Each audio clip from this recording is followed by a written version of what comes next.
3, 2, 1. S to S. I'm assuming you guys both knew that was exactly what I was going to say. I'm Adam from Your Movie Sex. This is Sardonicast. Wow. Yeah. I'm Alex from HE. I did have that one written down, but I expected one of you guys was going to steal it. So I'm going to instead do... I don't get my news from the news. That can be my one. That's a good one. I'm Jake, man-carrying thing. And, can I just first off say that this is like an unfair hierarchy here. Adam always steals the best quotes first because he goes you can start whenever you want. So, I mean, like, if you want to go first one time, go for it. I've been begging for help for years. You get a little bit now. I like that you take the lead, but it's like you always get the best quotes. I mean, ass to ass, nothing's gonna beat ass to ass. True. Yeah. I'll just do I don't know, juice by Harry, whatever the fuck they say on TV. Yeah. What a weird movie. Hi guys, how are you doing? Hi. I'm doing good. Yeah. Okay. Okay. We saw some films. Alex didn't have time to see Shelby Oaks. I didn't see one of them. Yeah. I missed Shelby Oaks, unfortunately. Yeah. Which is a shame. I'll see it eventually. The price of being British. It is the price of being British, but I wanted to get Stockmanized on the big screen. Yeah. So Jake and I are going to talk about it because it is, I don't know, like I feel like if we wait too long after Halloween, and also, it's a buddy who directed the movie. Yeah. And so it'd be good to any promotion's good promotion, right? So if we have the film name in the title, it's helping, right? So you guys have spoken to Chris Stuckman, right? You guys have done an episode with I've him. met him in person. Mm-hmm. Okay. He's been in my bids and stuff, yeah. Okay, so you guys are in the pocket of Big Stuck, basically. Yes, we are both Stuckmanized. For those of you listening who don't know, Chris Stuckman is most popular for being a 2-time guest on this podcast. And then he also has like a tiny YouTube channel that nobody cares about. That's what explains it, yeah. Yeah. I've never spoken to Chris Stuckman. So I'm maybe the least biased person in the room here. Oh. Yeah. Okay, well, I guess you have the correct opinion, you can just talk. True. Okay, I will, and I shall. I liked it. I thought it was good. I thought it was a 6 out of 10 film. Whoa, ratings already? Yeah, wow. Fuck it. So excited to drop that 6. Yeah, I feel like the reaction to the movie has been very interesting. I like that people are enthusiastic about Chris Stuckman making this film. I feel like most people are generally very excited about the prospect of him doing this and how much time and effort he put into it, because it does feel like a very hard-earned thing, like it's very hard to get a movie made. Of course, he has the benefit of having a big audience and that sort of thing, which certainly helps, but that's in the industry and like traditional Hollywood, that is not the be-all end-all of getting a movie made. No one's just going to hand you correct $100 million to make a movie. If you have some subscribers. I don't think the budget was $100 million. It was not $100 million. It was made very cheaply. So that's what I mean. I think that it looks really good, especially for how much it was made for.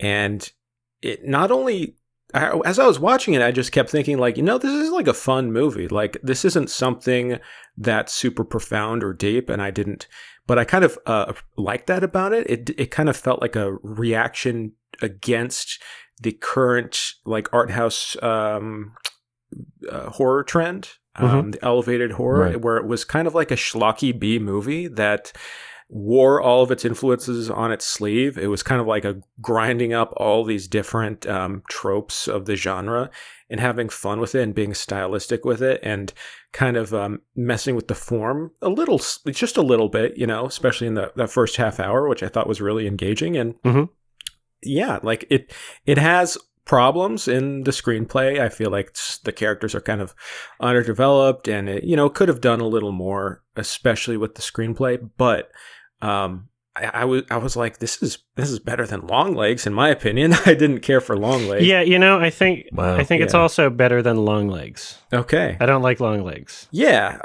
What number did I give Longlegs? I think I gave Longlegs a 4. Let's find out. Yeah. Well, what kind of horror is it like going for? And yeah, is this like a ghost type thing? Many things at once. Okay, it's trying to smash some stuff together. Some people might find jarring. And it kind of is. Okay. So when Jake says like wears its influences on its sleeve, it's kind of similar in the sense of like, how you can tell that like The Substance watched very specific movies to create what they made and then kind of like gelled it into like one thing. In that same sense, you can tell that with Shelby Oaks, but it's almost as if there's like different like distinct sections of different genres almost, or like different types of horror movies, which is kind of interesting. And it's definitely trying to do that at points.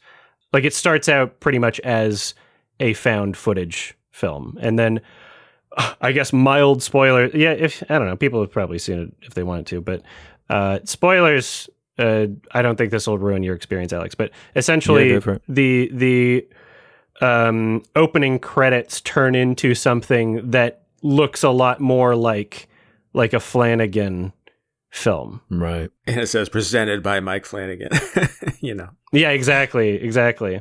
Where it shifts formats and becomes more of like rather than like a realistic found footage thing, it becomes more of like a, not exactly maximalist, but approaching that slow motion, like kind of like epic music sort of thing. And just, it was jarring for me, but I liked it. Okay. I really liked it. That sounds interesting. It was like a bold move. It was like, wow, weird sort of thing. And I liked that it was being creative. Yeah.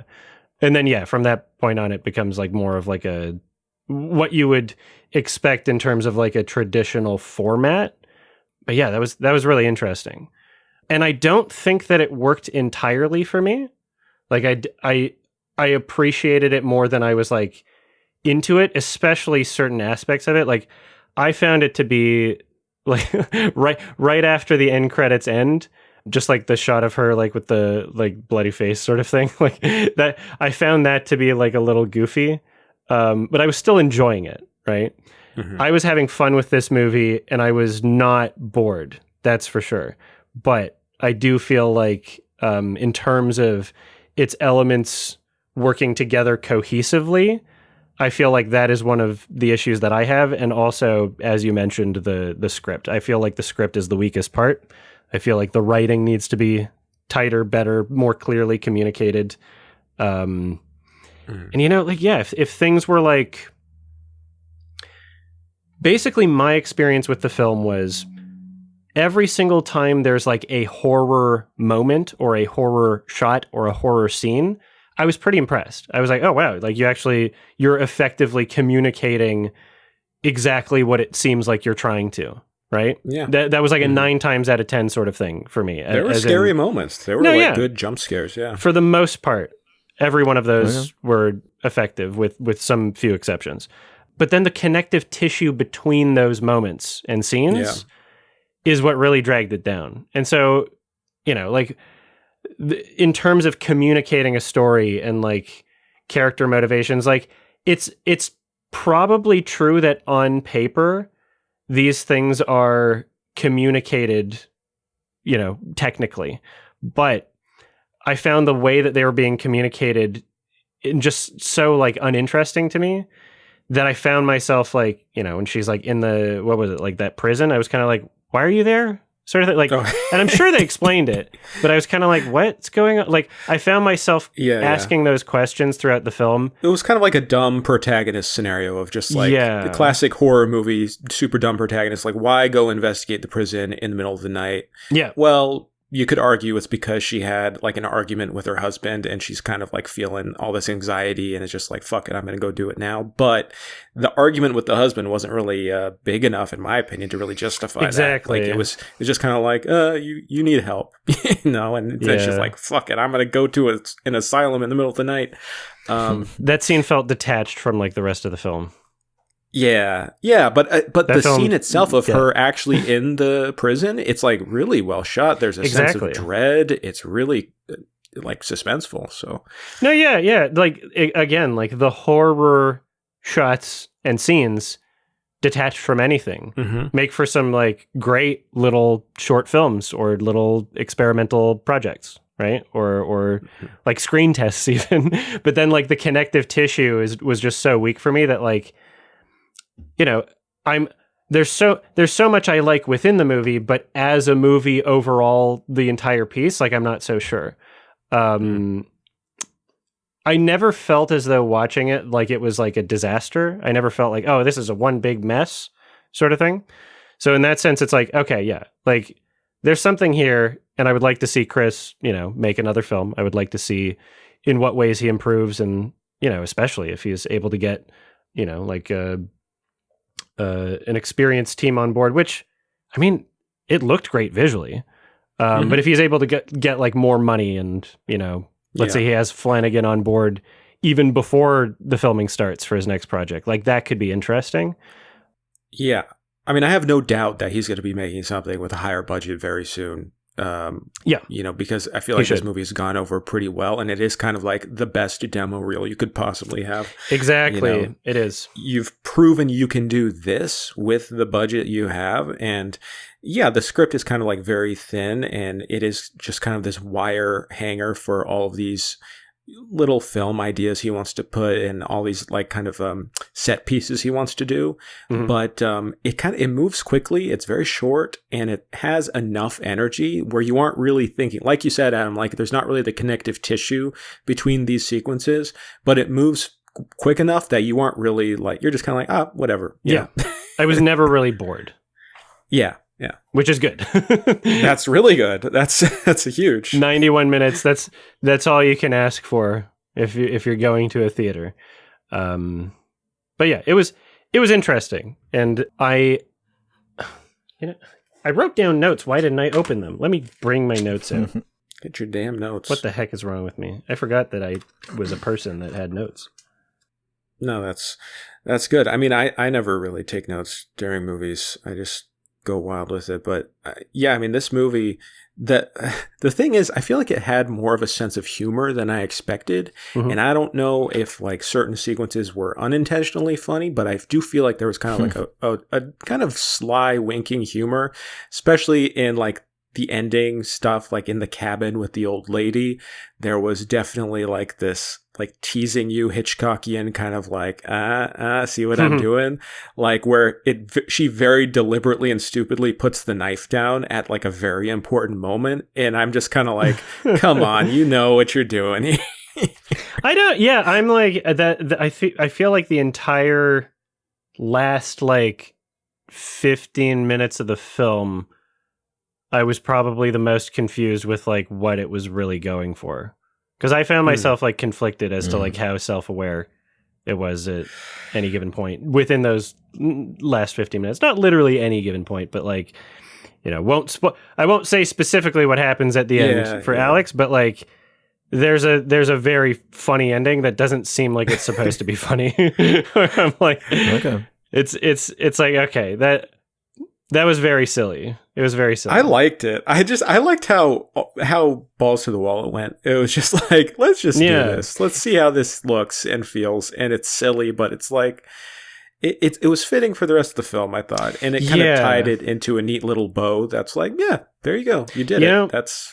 It works. When you say balls to the wall, that kind of like, I think that you have like a good idea of like what it might have been going for. You know? Yeah. Like maybe like a cheesier, like maybe not to the level of like Malignant or anything, but like you know, kind of like a horror film that's like having fun with itself. Maybe that's possible, but I will say that like, you know, my confusion there, I would have to again blame on like the connective tissue, because in a film like that, you're not going to want to just like save that for the end and then have people potentially be confused about whether or not that's supposed to be happening. Like you kind of want to put a lot more consideration for like how you introduce those sorts of things and like how slowly you turn the dial up sort of thing. And like, yeah. So who knows? I feel like there's sort of a dichotomy right now, at least in like mainstream horror films, that it's like you're either going towards Hereditary and Midsommar, or you're leaning more towards Malignant and Weapons. And I feel like this movie leans more towards Malignant. You know, it's less of a serious, you know, what's elevated horror type of thing. So yeah, that's interesting. That's a good way to put it. But like, it needs to, you know, with this being his first feature, awesome first feature. But I would say, something that he should probably work on in terms of like ironing the kinks out is like figuring out how to be a bit more like deliberate with like the full piece, right? Because I think the mishmashy nature is not doing it any favors in terms of like interpreting the intended experience for the entirety of the film. Yeah, I mean, it did feel like it was kind of building to set pieces, whereas maybe it could have been a more interesting narrative flow if it was more character focused just a little bit. You know, like our protagonist, I never really felt like she was, you know, she was a fine protagonist, but she was just kind of your typical horror movie hero. And I guess that she has sort of an arc near the end of the film, but it becomes too goofy and over the top that it's not really doesn't really work super well. I liked the casting for the most part. Not every like moment in every performance was like, you know, great, but most of it worked really well.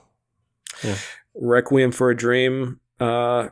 Exactly. Keith universe. David shows up in here. Yeah. How much was Keith David in there? Because he must be the biggest. Just like one scene. It was like named actor. Scene, yeah. Right. It was fine. Yeah. Here's something I wrote down, which basically the fact that you're absolutely right, like it is just building to different set pieces. I watched this and I had a thought like, you know, this wouldn't make it better for anyone else but me, but I would have loved to have seen these exact same set pieces, but in a film that didn't try to explain things in between them and have sort of more like a dream logic-y kind of like, you know, like, oh, I'm walking around and oh no, there's this other thing. And like the main character doesn't even understand why any of it's happening sort of thing. Like, I feel like that would have been like more appropriate just for me, just because the weakest point was the connective tissues, you know, just like get rid of it. Sort of thing, but it wouldn't have been as appealing for everybody else. That's true. Yeah, like most horror movies, the best parts are what you don't understand yet. Yeah, true. And then most horror movies fail when the reveal happens, and it's like, oh, it's this thing. Oh, okay. Yeah. I don't really care that much now. But the buildup works really well. Yeah. Yeah. So yeah, it looks like according to Wikipedia, budget was between 1.4 and 2.8 million. Which that's insane. Is incredibly insane, honestly. Like that's nothing. Jeez. So, I mean, that's like a pretty good, like for, you know, one of my notes was like, okay, yeah, the makeup near the end on the character, like, you know, I don't know if I buy what it's saying here, but you know, given the extremely low budget, yeah, I mean, it makes sense for there to be like this many, like imperfections. I want to say too, the mockumentary stuff was really professionally done. It felt very like close to like what you'd see in a Netflix documentary. It was, which was what it was going for. So that worked very well. And the transition to like the more slicker, like Flanagan looking material, very good. I got to say, I really admire what this movie does when we see so many night scenes, especially in horror films that look like are impossible to look at. Like there are sequences where she's running through the forest and investigating the forest, and it's lit with these big, beautiful lights, and you can see everything, and it's very stylistic. And I'm like, I love this. I'm just happy looking at the screen right now. It doesn't look like mush. Yeah. You know? And you know what is another like positive thing is that I can actually remember how some things looked. You know, there's shots where I'm like, oh yeah, I liked this shot. and I can think about it. Yeah. The cinematography was like pretty good. Yeah. Again, not like flawless or anything, but like really, really great for a first feature. And with that low of a budget, like, yeah, the visual style of it was not like, dumb. It wasn't stale. It wasn't, just like, oh, A camera, B camera, and that's it. And you never get any like variety between like perspectives or like wide and close or movement. Like, yeah, it was really well done in that sense. And I like that. Yeah. I mean, I feel like, do you feel like this has dented the impact or at least changed some perspectives about what a YouTuber film is? Because I feel like we always have this come up all the time because there are people who are YouTubers or have made careers on YouTube and then they make films. The Flippu brothers, of course, most recently and most notably was like, hey, holy shit, they can make, these are really good movies. And now Chris Stuckman, I do feel like even though there's been, some negative criticism to this film, overall, the overall reaction I'm seeing is like, that's a movie. Like he made a movie. It's not like a fake movie. It's legit. And it seems to have only helped the film too, like him being attached to it. Like there's a lot of conversation about it. You see, for movies of this size, getting attention is one of the hardest parts. Exactly. It seems like a good stepping stone kind of movie to, leverage himself into the industry, especially with Flanagan being attached. I could see production companies and studios being like, hell, they made this like $2.5 million. That's nothing for these companies. If like, hey, somebody who has a goal and is trying to make a film and they have this following, then it kind of makes sense potentially for them to make that gamble. But I mean, maybe there's going to be changes there that it'll be a little more democratic for people on the outside to make films on the inside. Who knows? Yeah, perhaps. I mean, like, I've gotten like messages from like legitimate producers that were like, like, hey, if you ever want to like send a screenplay or whatever. Sometimes the hardest part is actually just like getting to the point where you have something that you're even like comfortable with to be able to send to someone to get financing. And then, I will also admit, like the producers that I'm talking to, they're not like, philanthropic, like, oh yeah, I'll just put my money in whatever project. So like they would have an expectation that what I'm writing is also something that could sell, which, is like, okay, do I want that burden, or do I want to just go like fully creative control sort of thing? So yeah, I do think it's really cool that Chris was able to make pretty much the exact movie he wanted. I think before the Fantasia premiere, there was some stuff missing, and then once Neon and Flanagan got attached, they were like, hey, do you want to add some of these scenes that were in the script that you didn't have enough money to shoot? That's cool. So yeah, that's pretty cool. Love it. Despite saying a lot of positive things about it, 4 out of 10. All right. Because just based on the consistency of everything else I've rated and its connective tissue, which is honestly like a big thing for me. No, that's a fair rating for sure. I think so. I think I'm at a 6 because my overall enjoyment just kind of overwhelmed any of the negatives I saw, like especially with modern horror films, like the fact that I was entertained the whole way through, and there were some scenes where I genuinely was like squinting at the screen because I'm like, oh fuck, I don't want to look at what's going to happen next. That was great. There wasn't like a long boring section where I'm like, fuck, I have to learn about their trauma. Like I really enjoyed this. It was fun. Yeah, it was not a regrettable experience at the theater. Yeah. And proud of you, Chris. Way to go. Yeah, amazing. Thank you so much. Mm-hmm. Yeah. Now everyone get your Chris Stuckman bucks and invest in the next Chris Stuckmanized project, because I'm betting on the next thing he does, it's going to be a big deal. I have a feeling. Think he's going to go crowdfunding again? I don't think he'll have to. I don't think so.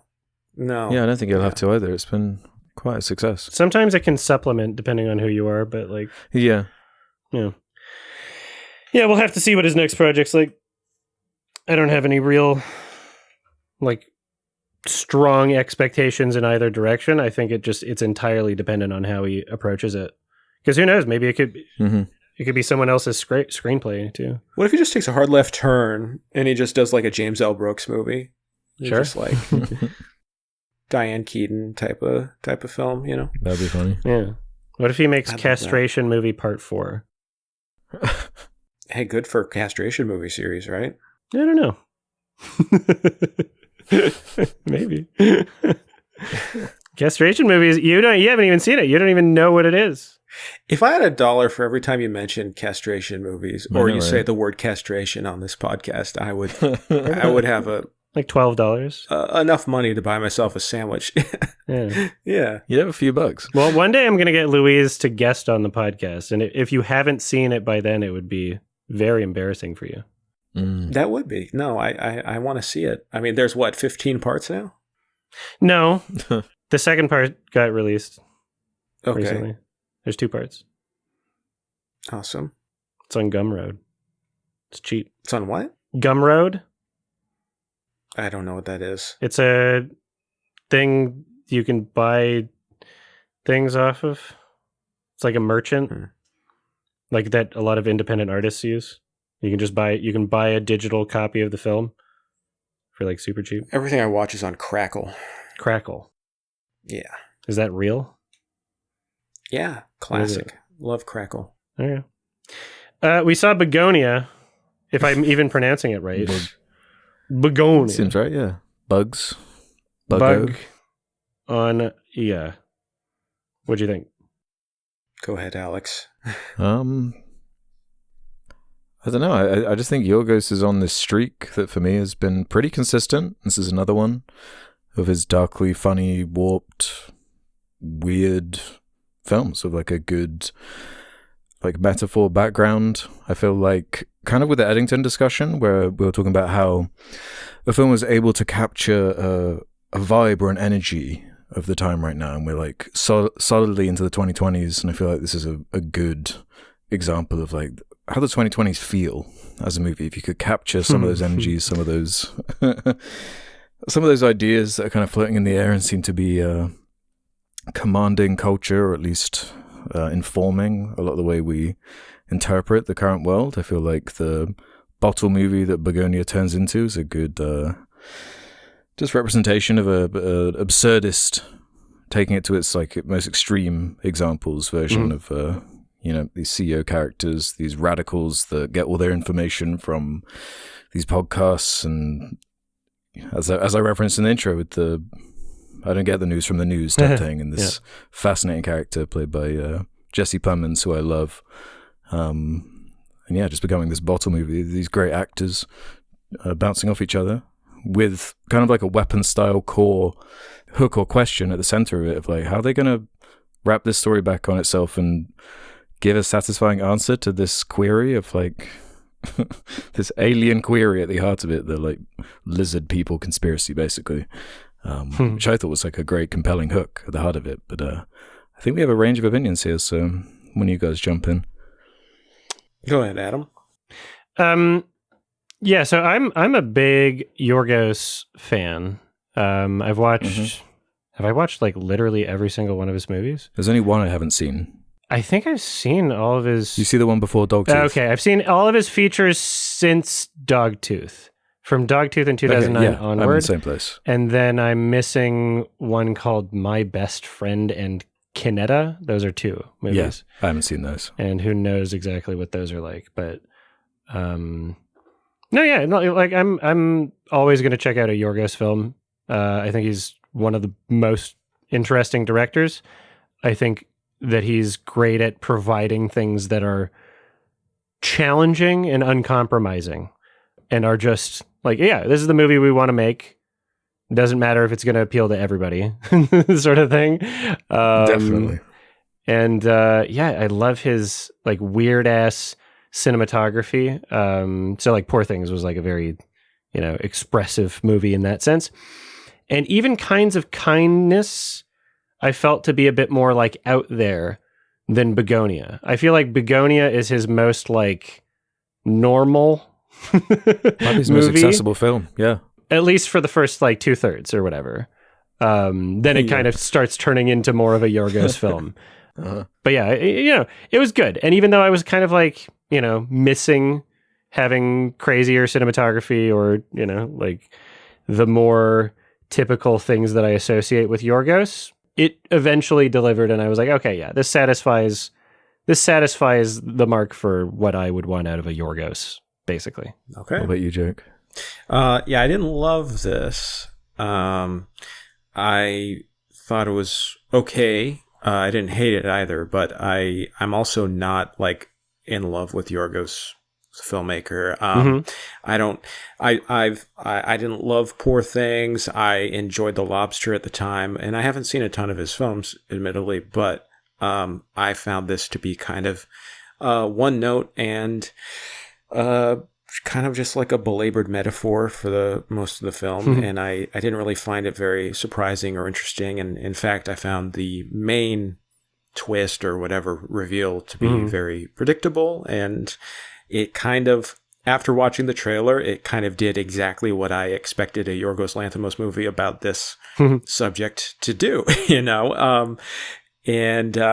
there was some discussion and kind of investigating the topics, like, modern topics of that. Again, yeah, Eddington kind of addressed, I feel like, in a much thornier and more interesting way. But it does kind of glance off of these topics like conspiracy theories, the climate damage to the climate, and class disparity, all of that, these things that are very interesting, but I feel like it didn't do it in a very unique or compelling way. And ultimately it just kind of turned these characters who it tries to show a lot of sympathy towards and tries to bring us to empathize with. It kind of inadvertently turns them into just kind of these grotesques that we can laugh at. I'm not saying that I didn't feel like sympathy for Teddy and Dawn and what they're going through, but I think that because the movie isn't that invested in like getting to the nitty gritty and the details of why these guys are like conspiracy theorists, I just never really felt anything beyond like, oh yeah, this is like one long Shaggy Dog joke. And, there's nothing wrong with doing that. I just personally, that's not like, I'm like, yeah, that's Yorgos. That's a Yorgos movie. And the kind of like bleak, nihilistic affect that it has, and I'm not going to reveal, and obviously we're not in spoilers yet, but I just left the movie kind of going like, okay, yeah, like that's fine. Again, like the cinematography is beautiful, the performances are wonderful, and I thought the script was kind of basic, which was written by Will Tracy, he was a writer on Succession, and he wrote the film The Menu, which I thought is like a very interesting parallel, because at the time when The Menu came out, I also criticized it for kind of being a shallow class critique and critique on like... I haven't seen it, but that's what it seems like to me. I think this is a lot better than The Menu, personally. I think it is better than The Menu because Yorgos Lanthimos does have like such a unique visual style, and like he clearly is injecting his own personality into like what the script was. The Menu is very basic, at least visually. That's what it seems like. I felt like the lead actors here were able to elevate something that could have been like Menu tier. It's definitely, it's leaning on The Menu a little bit. Like you could feel it going that way, but Yorgos Lanthimos, to his benefit, was able to turn something more interesting out of this. I still don't think it was enough for me to like want to revisit or really have any like deeper feelings about it. Like I totally respect the fact that there are people identifying and having a lot of feelings relating to Teddy and Dawn and everything, because it is a very like loaded subject. Like we're talking about these guys kidnapping a billionaire, CEO. Basically, Emma Stone is a female Jeff Bezos, and the guys, they work for Amazon, and it's like touching on these difficult things. But at the end of the day, the movie just, doesn't, I feel like it's not engaging or doing anything interesting or investigating enough into this to kind of justify all of the effort that it's doing.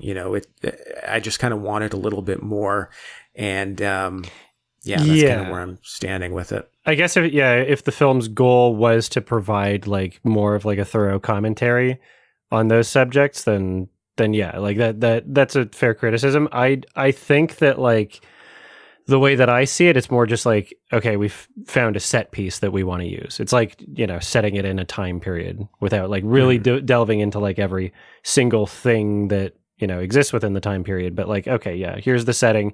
It's pretty modern. It is a remake of like a Korean film that I didn't have time to watch called Save the Green Planet. Yeah. And I expect it to be pretty different because, obviously, there's a lot of modern elements to this.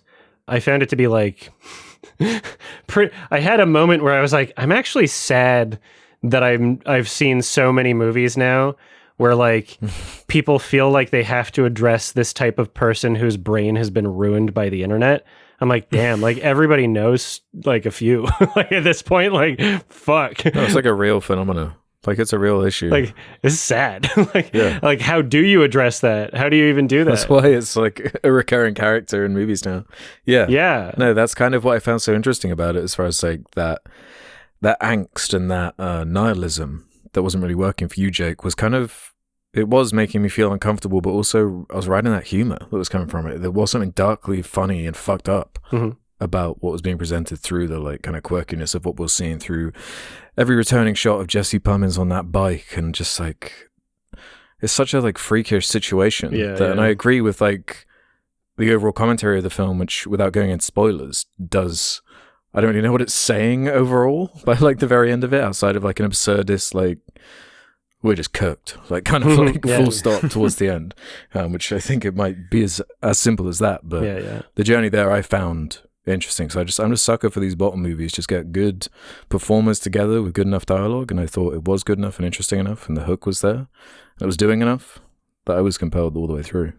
Yeah, I mean, I enjoyed it overall, but I do find myself like somewhere between both of your perspectives. Like what both of you are saying is like connecting with me in some way, because when I watch a Yorgos film, like I want him to go like even harder. I want him to go like even crazier. I want things to be like weirder, and I want every shot to look like I'm confused at how why they would shoot it that way, and be like constantly thinking about like the lenses and like that.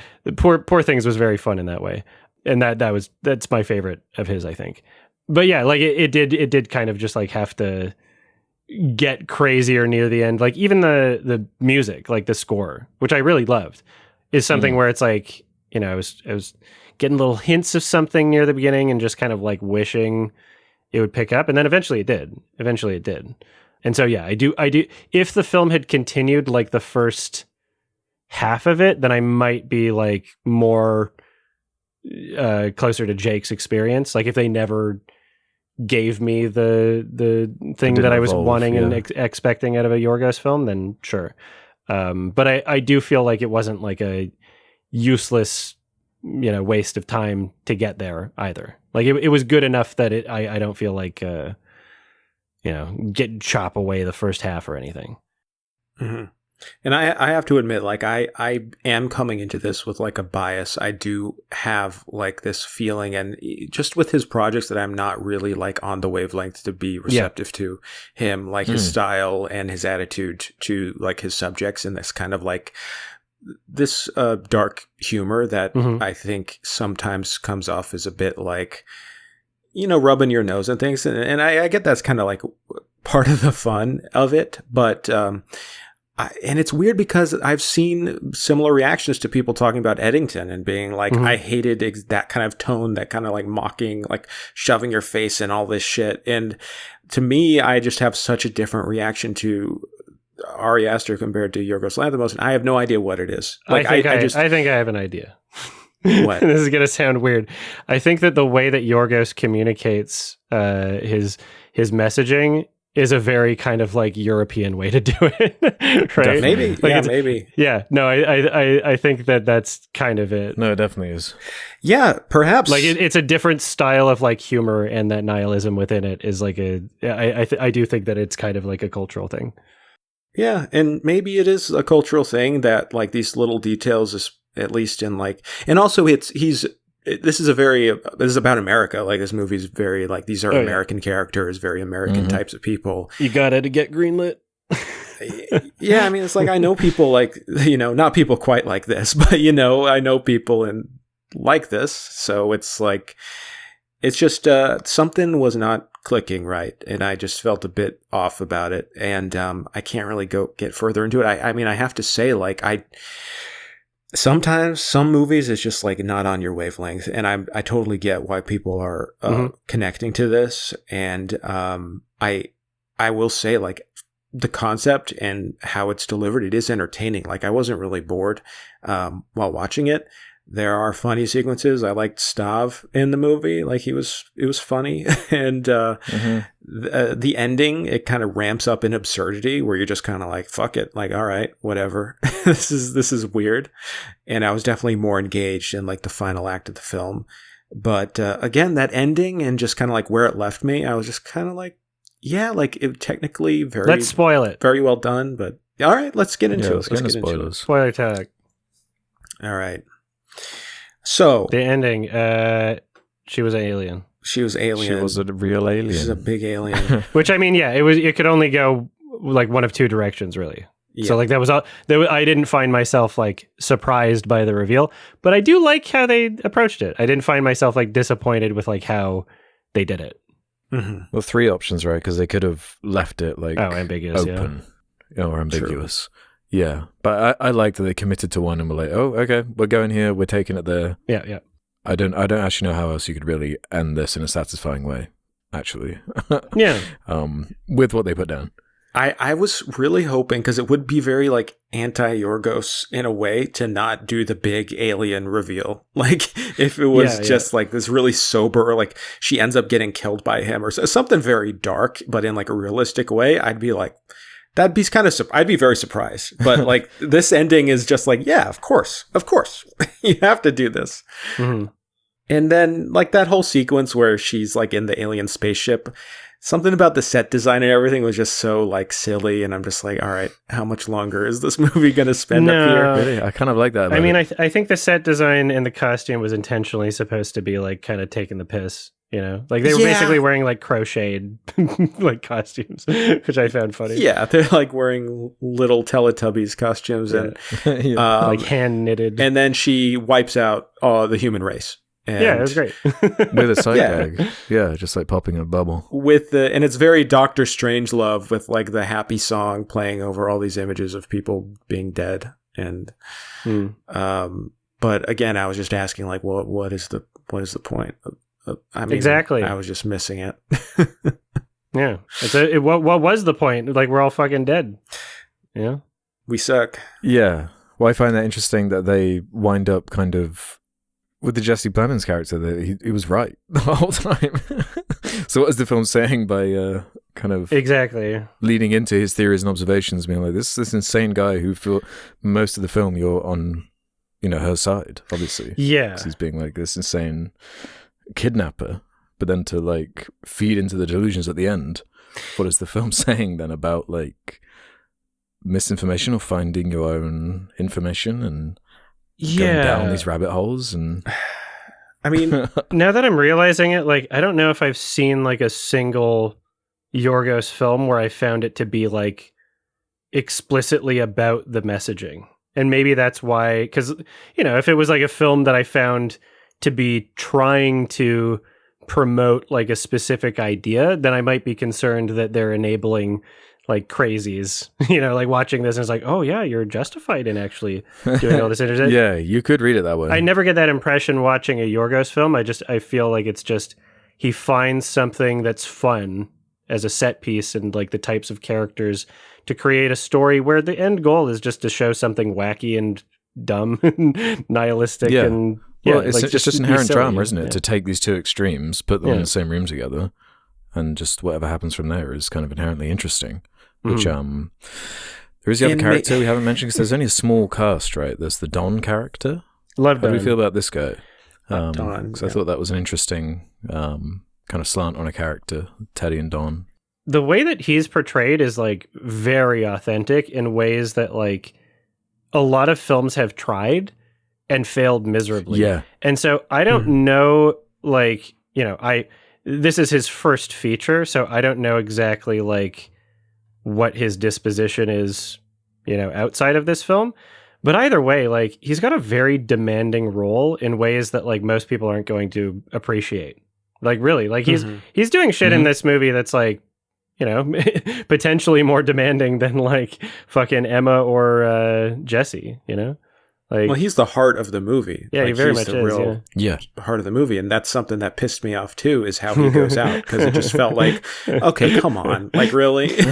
See, this is kind of what. Yeah, I think there's been like some common themes with the movies that you don't like. It's like, you know, a European director will like do something that might piss someone off, and that's part of why it's funny, and then you're like, fuck, that pissed me off. If you're just making me mad just to make me mad, like... It reminds me of the Michelle Haneke discussions we've had, you know? Yeah, like, true. Because I feel like that's exactly why Yorgos did it. Not to be like, aha, I'm making everyone mad, but just to be like, you know, like, fuck it, you know, we're killing this sympathetic character because we can, right? To me, it's like, I don't know, the concept of like killing a child in a film. I'm like, yeah, you made a real movie. You didn't sugarcoat things, or you didn't like dance around a potential option or pretend like it was an option and then not do it, right? Like, no.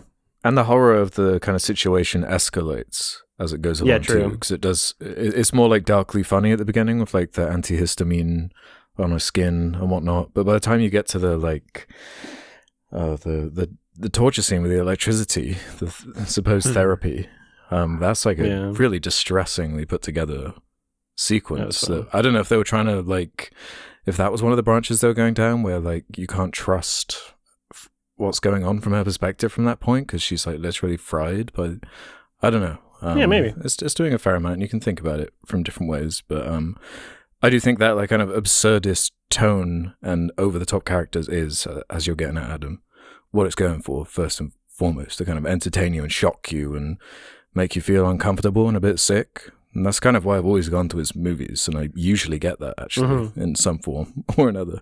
Yeah, to see something that you might not get out of a different film, and which was interesting because you know, as I said before, like I was kind of like waiting for it to feel like an explicitly Yorgos film.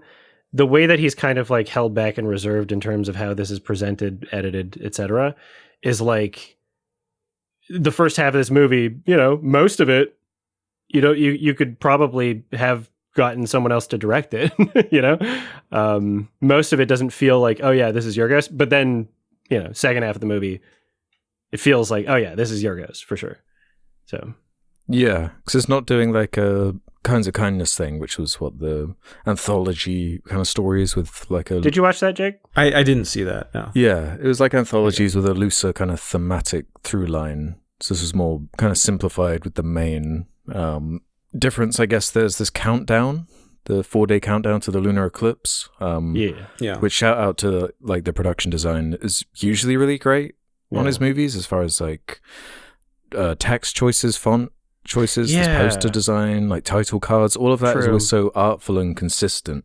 And I always love that as like a detail in his movies that a lot of films don't seem to really even care about as like a point of flair or design or a way to communicate some like style or story. So I thought that was really cool here. Yeah, real art. And that's just been an ongoing thing to shout out probably since like Dogtooth. Honestly, like it's always a consistently interesting thing about the design of his movies.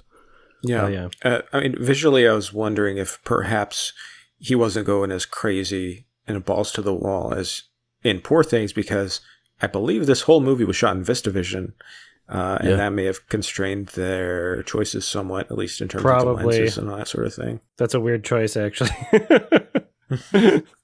That's interesting. It's such a small, like, contained film, really. But they shot it on Vista. I don't know why. The estimated budget, according to Wikipedia, is 45 to 55 million. That's crazy. You'd think it shouldn't have to be that. It's his most expensive film, right? Yeah, like what the hell? I think so. Yeah, like what? How does that make any sense? You think Poor Things would be way more than that? Yeah. Yeah, you'd imagine it'd be Poor Things. Yeah, like I don't know. Is that real? Like it must be going to actors, right? I'm just gonna look up the Poor Things budget was estimated at 35 million. But there's only like 4 actors in this movie. Yeah, what the hell? I don't understand. But yeah, maybe just shooting it on VistaVision did that. Yorgos got an 80% cut, so you know that's funny. I mean, it does look great. Like I love the colors and the aspect ratio and everything. Like it does look amazing, but that is quite high for like the few locations that there are in characters. Yeah, it was a fun interesting movie, and I think I would have liked it more if I found it even more funny. But I feel like there was like a conflicting emotion, and that emotion was sadness, because I felt like, the character of Jesse Plemons, just like, I was like, buddy, like I felt bad for him the entire time. I felt bad for everybody, and I was feeling things. That's good, but like, yeah, I kind of wanted to laugh a bit more, and there was funny parts. Don't get me wrong. Yeah, you're like curl your toes. It's so like awkward. Just cringe. When yeah, it is cringe. The whole cop character coming in and like apologizing for molesting him, and it's like, I knew that's where it was going to. Oh my fucking god! Yeah, but just relishing in that awkward tone is what I like about it. To be honest, I don't know. As a Brit, I feel like cringe humor is just like that speaks to me on like another level. Exactly. I love that. I love that kind of awkward, kind of bear to be in the room type of atmosphere. That Yorgos is just a master at. Well, I want to save some time for the Requiem discussion, so we should probably wrap this up. I'm giving this one a 7 out of 10. I enjoyed it. Wouldn't watch this sooner than rewatching Bored Things. Rewatch this sooner than rewatching that. Yeah, enjoyable. It could have been more extreme, could have been funnier for me, but otherwise well made and satisfied my itch. Yeah, I agree. It's not quite on the same level as Poor Things, but I did enjoy it more than Kinds of Kindness. Cool. I don't know. I think this is a big, accessible one for him in comparison to what he can be. But I liked what it was going for, what it was saying, the whole like bee queen metaphor and this colony collapse disorder. I found really interesting. I liked it from every angle. I'm thinking like a low 4-star actually. After this convo, I'm kind of convinced to put it up a little bit. Nice. All right. And I'm going to be a little stinker and give this a 5 out of 10. Uh-oh, stinky. Nice. Yeah. No, I like it when there's range. Yeah, sometimes you just got to go out there, and say fuck it. Fuck it. Damn straight. Fuck it, man. I'm being a stinker today. Yep. Damn. Yeah. I'm on my stinker arc. All right. It was my recommendation, and I recommended Requiem for a Dream because I'd wanted to for a while. It's a classic. It's the type of movie that I can, just always just watch again. And also, Jared Leto is in it, and Marlon Wayans. And we talked about them last episode. Figured it would make sense. And that's kind of funny that, now Keith David in this episode, too. Yeah, I love this movie. Very maximalist and fucking unique, and somehow still unique despite how many films copied it. Pretty revolutionary for its time, I think. What do you guys think? So I've seen this once before, probably decades ago at this point, at least over a decade.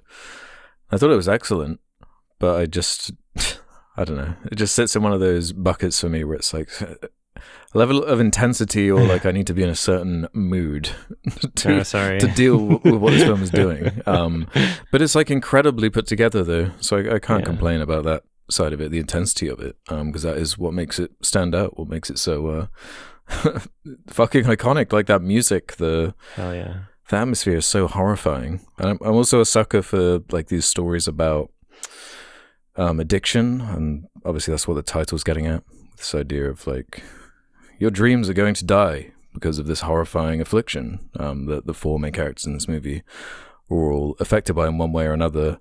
But it doesn't feel like a PSA. It feels like it's interested on kind of like a human, more complicated level. As far as like we're not indulging in these big scenes of people taking heroin. The word heroin is even mentioned once in the entire movie. True, actually. It's different types of addiction affecting 4 different people and from 4 completely different backgrounds, 4 different circumstances. And what it's able to achieve it just flies by. Like it's like an hour and 40-minute long itch. You're like so uncomfortable, you can't like stay still. And that's like the whole point of it. It makes it feel like you're itching for your next like hit. It's quite an incredible piece of filmmaking. Hell yeah. Is that what they were doing? Heroin? I thought they were doing weed. I thought they were shooting weed under their arm. Super weed. Yeah, super weed maybe. They were smoking the reefer. Yeah, I've never seen this before. I've just heard that it's notoriously hard to watch or whatever. Oh, sorry. It's like a horror film about drugs. And I didn't know Jared Leto was in this, and I'm going to be totally honest with you guys. I did not care for his performance. I thought he was maybe the worst part of the film. And I just got to give a shout out to Ellen Burstyn, who was definitely the best part of this movie. Mm-hmm. She is insanely good in this. Yeah, insane is the right way to say it. She's insane. Like it's an incredible performance. And she is so good. And the fact that she was like, went this crazy with this. Darren Aronofsky, he did Pi right before this, right? This was the only other thing he'd done. So this is his second. Mm-hmm. To have this kind of trust with the filmmaker and just let it all out there, at the age she was when she did this, it's really something. Mm-hmm. And that goes for all the actors, really, but especially Ellen Burstyn, who's like a screen legend. So yeah. She's the standout for sure, as far as performance, I think. Yeah. I haven't seen Aaron Brockovich, but Julia Roberts won the Oscar instead of Ellen Burstyn. Okay. Well, Ellen Burstyn won already, so... Shut up. She won for... Alice Doesn't Live Here Anymore, I believe. So? She had her chance. You just move aside, old lady. Come on. Whoa. Let Julia Roberts get one. Fine. But still, I consider Ellen Burstyn's performance in this movie to be like one of the best like ever. Really. Mm-hmm. Like there's so many details within the performance that I'm just like, I don't even see an actor. I literally just see the character. Like I have to remind myself that I'm watching a performance. It's insane. One of my favorite like performance moments from any film, really, is during her monologue when she's talking about how she, like wants to watch or wear the red dress again when Harry's visiting. And there's this moment where she's, the line is, "I'm lonely, I'm old." And in that performance, you can see the layer of her character kind of like coming to terms with it as she's saying it herself. Like she's scared of those words, but like is saying them, not wanting to confront them. And it's as if she's no longer just saying the words to Harry, who is the other person in the room, but she's saying the words to herself. And you can see the gears turning and how she's like internalizing it, which is incredible. Like I love seeing performances where you can tell what the character is like not wanting to confront and in some ways like almost trying to hide. It's such an interesting little performance detail that it's just, yeah. And then over the course of the film, like especially with how fucked up she gets, like I'm sure she lost weight for that. The makeup does a really incredible job selling it. Like, yeah, she turns into, I guess, spoilers, everybody, for a movie from 2000s. She turns into like an actual, like, she loses her fucking mind. Mm-hmm. It's insane. I love it. Yeah, she's completely lost. There's like a different type of sadness attached to all these characters, and for her in particular, this delusion about wanting to be on TV, and just watching that delusion and her just fall apart as a person is so tragic. The whole film is tragic, but that is the branch of the fall for me that I think affects me the most. Yeah. Because I'm curious to go back to the Jared Leto thing. I actually didn't find that distracting. I don't know if that's because I've seen the film before, so there was just like an expectation of like, yeah, he was in some good stuff before, like he was the Joker, I guess. He was in Fight Club. So that didn't actually bug me. Did you think about that, Adam, when watching this again, or are you just used to it? It's kind of fun. Well, so he's doing like a Brooklyn accent. Yeah. And in that sense, I'm sure that there's like nuances to the Brooklyn accent that he's not nailing. But Ma, I like it to do with the drugs. I like it the drugs. Ma, come on, Ma. Was it that bad?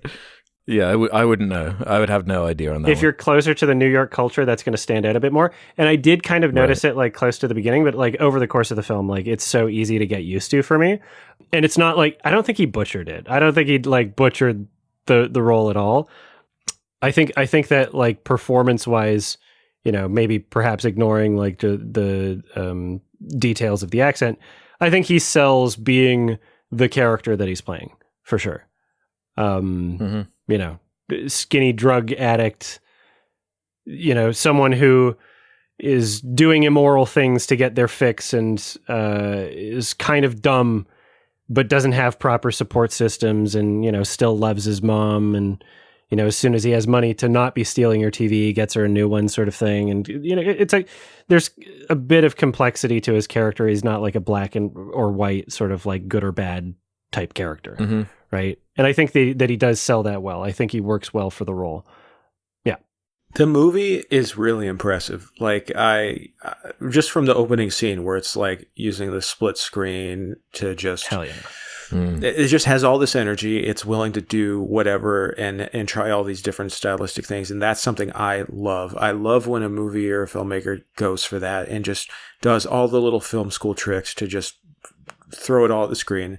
Like I'm like, why aren't more movies like that? That's something I love about like Raising Arizona, where it's just all this energy and dynamism. Like it's so dynamic and interesting to watch. And the movie really moves. I didn't expect to watch the whole thing last night. I thought I was going to have to finish some of it today, but I just finished it all last night because I'm like, Jesus, like this, it's not a long movie, but also you're just following these characters. There's not like a really strong plot or anything. You don't really know what's happening necessarily, but you're just, you're living it with them. It's a very simple plot. Yeah. Yeah. It just grabs you and pulls you down into the downward spiral and won't let you out until you hit the bottom. And once it gets momentum, it like just doesn't fucking stop. You're like just watching like this montage of like insanity for like an extended period of time. I find this movie to be one of the shortest feeling movies. You know, like an hour through the movie, I'm like, what? It's been like 5 minutes. You know, like, I think there's something about because Trainspotting came out just before, right? Too. I feel like there's a lot of parallels with that kind of hyper reality and the subject matter, yes, and just that like overemphasizing of things, that giving it that almost like cartoonish. I love the use of sounds and just to emphasize things. And you mentioned the word montage. Like the whole movie is kind of edited like a montage. It's so like intense, and the implications of and use of how the editing is used to communicate time is super interesting in this movie. How much time is jumping forward, or just how much it's accomplishing without having to literally show it, and just through the cut is implying some kind of storytelling, some progression, which makes it hit a lot harder. Actually, like the implication of it is often a much more like a powerful than maybe literally showing something like these. This drug usage, which is, I mean, almost entirely implied throughout the movie through these montages, the close-up of the eyes and the coffee drinking and making these links not just with a substance like heroin, but, you know, TV and gambling and just in every single like vein of the film. Yeah, like, I mean, it's a stylistic way to draw parallels between all of those behaviors. Like you said, like they use the same format to show her like checking the mail, like because she's you know anticipating and like waiting for like this letter back. She's compulsively checking, right? When it's a compulsive behavior and a pattern that you're just like finding yourself into because you have some sort of like greater want or need or fix or like insecurity or like a hole in you that you're trying to fill. And then it just becomes like a compulsive pattern. Like, even checking the mail like that, depending on what the overall, you know, context is, can be a compulsive behavior like that. I like that it's drawing those parallels. Also, and just how normalized so many of these addictive concepts are without even thinking about it. Like the guys in the hospital just casually talking about gambling and how much they lost, but it's like funny in that context, and they're talking about it in a lighthearted way, up against these super high stakes of, you know, people losing parts of their bodies or whatever it may be. Yeah. And just, I don't know, there's something so disorienting about this movie that I love. It really throws you off, and it really feels like it's exploring the subject matter not only in like a literal plot way, someone getting addicted to a substance, but like the feeling of it, that escalation, like you're being sucked in to something in the same way an addiction would. Yeah. No, it's a wild ride. Like, to me, it's so an exciting, like, it's like, this is my Marvel movie. This is my amusement park, theme park ride movie. You know, I'm just like, I'm having fun. I'm just like, I'm stimulated. This is my fix, right? This is my addiction. Can I say something that might sound a little strange? Please, always. Mm-hmm. Okay. Movies aren't really shot like this anymore. Like, mainstream films, they don't have this energy, this like kinetic energy that you see from a lot of movies from like the 90s or whatever. And I'm wondering if was it a lot, though? something died with internet video and the fact that we see vlogs, like David Dobrik is going to be filming things with this kinetic energy, with this like montage, with, you know, like anyone can shoot like a vlog or something with this kind of energy. Have you seen on our show Speed Stream? Holy shit.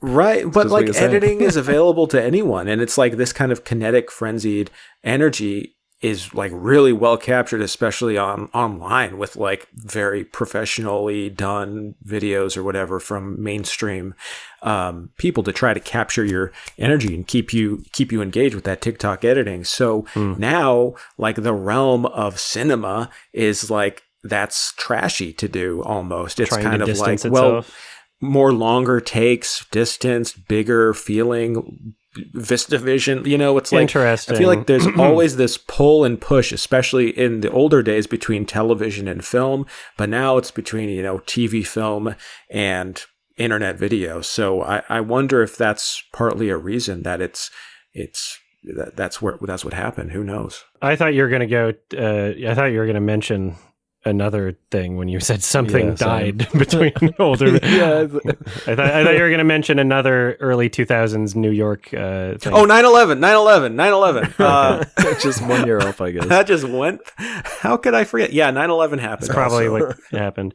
I'm not convinced that, like, you know, again, this is like a bias that we always have with the past. Like, I don't know how many directors were really doing this kind of style back then. Like, I mean, like, sure, we can handpick examples from, you know, films being edited or shot like this, but there's directors doing it today, like similar weird kind of maximalist things, like Baz Luhrmann, who I don't like at all.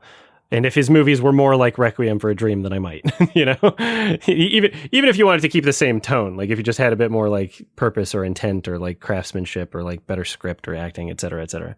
You know, Yorgos is like a director that, you know, he's pretty out there. That's part of the reason why I loved Poor Things so much, is just because it's so weird and I don't know. I'm struggling to find the words, like snappy or like Danny Boyle's Danny latest Boyle. 28 years later was similar. Yeah, Danny Boyle's a big one. A lot of his movies feel that way. I heard that like some of the newer Michael Bay films are also pretty like wacky in that sense. Ambulance. Yeah, somebody said Ambulance was fun.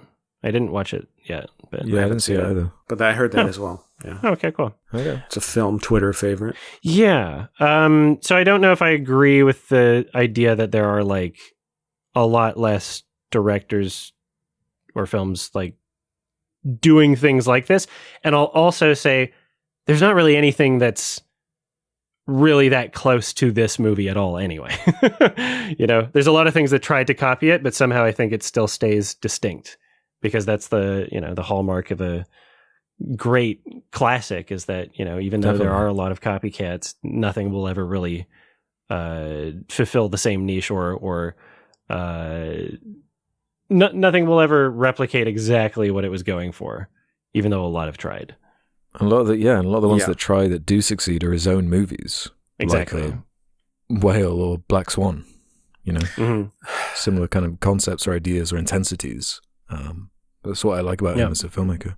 I will say, like, as much as I enjoyed this film, and it is very entertaining, there were moments where it is so one note and kind of hammers you in to like the feeling of what's happening to these characters that it verges onto parody at certain sequences, especially because I feel like this movie has become like drug language, like in cinema, like the language of how it's depicted on screen is so and the music is so iconic that it's been reused and recycled in so many ways that there were moments in this film where it's like I see Ellen Burstyn freaking out, and she's like moving in a million directions, and it's like all these like crazy effects, and it's just ba-da, ba-da-da-da. It's just kind of funny. The meme music. Yeah, and the fridge jumping around. Yeah.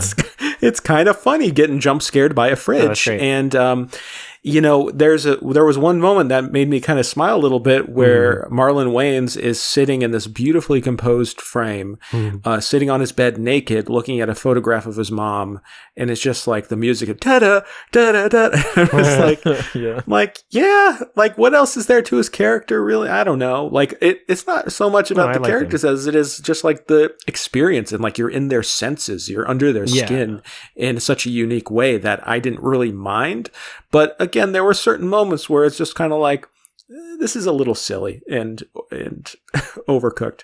I feel like that part of there not being like incredibly deep, detailed complexities to these characters helps it feel like this could just be something that could happen to anybody, right?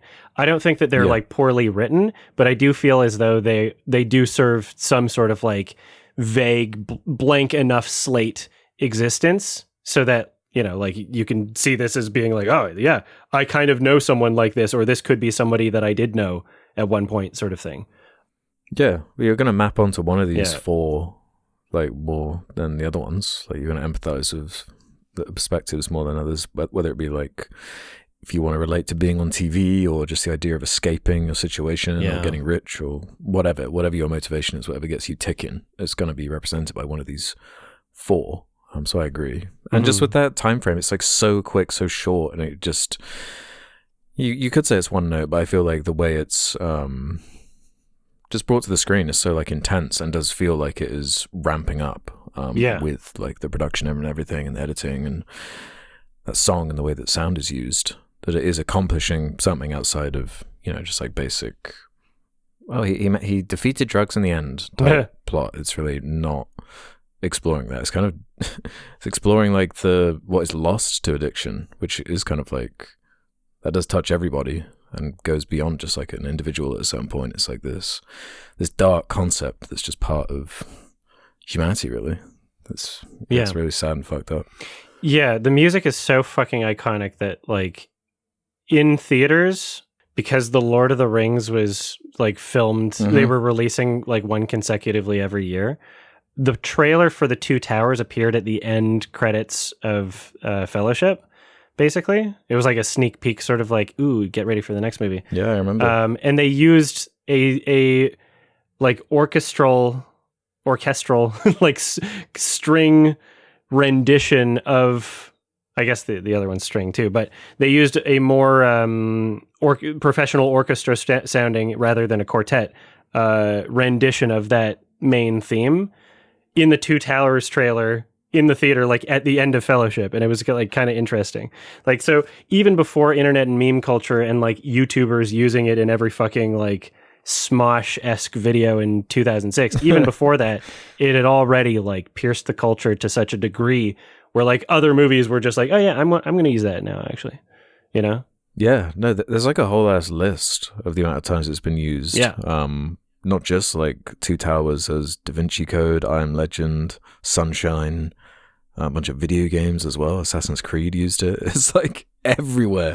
So you're going to have some kind of association with that track probably before even seeing the film. Exactly. You can't like avoid it. Which, I mean, yeah, it's like one of the, I don't know, is it considered a catch-22 or like a monkey's paw maybe with a film just being so culturally significant that if you haven't seen it when it came out, you're just gonna know it by osmosis of like pop culture existing, Right.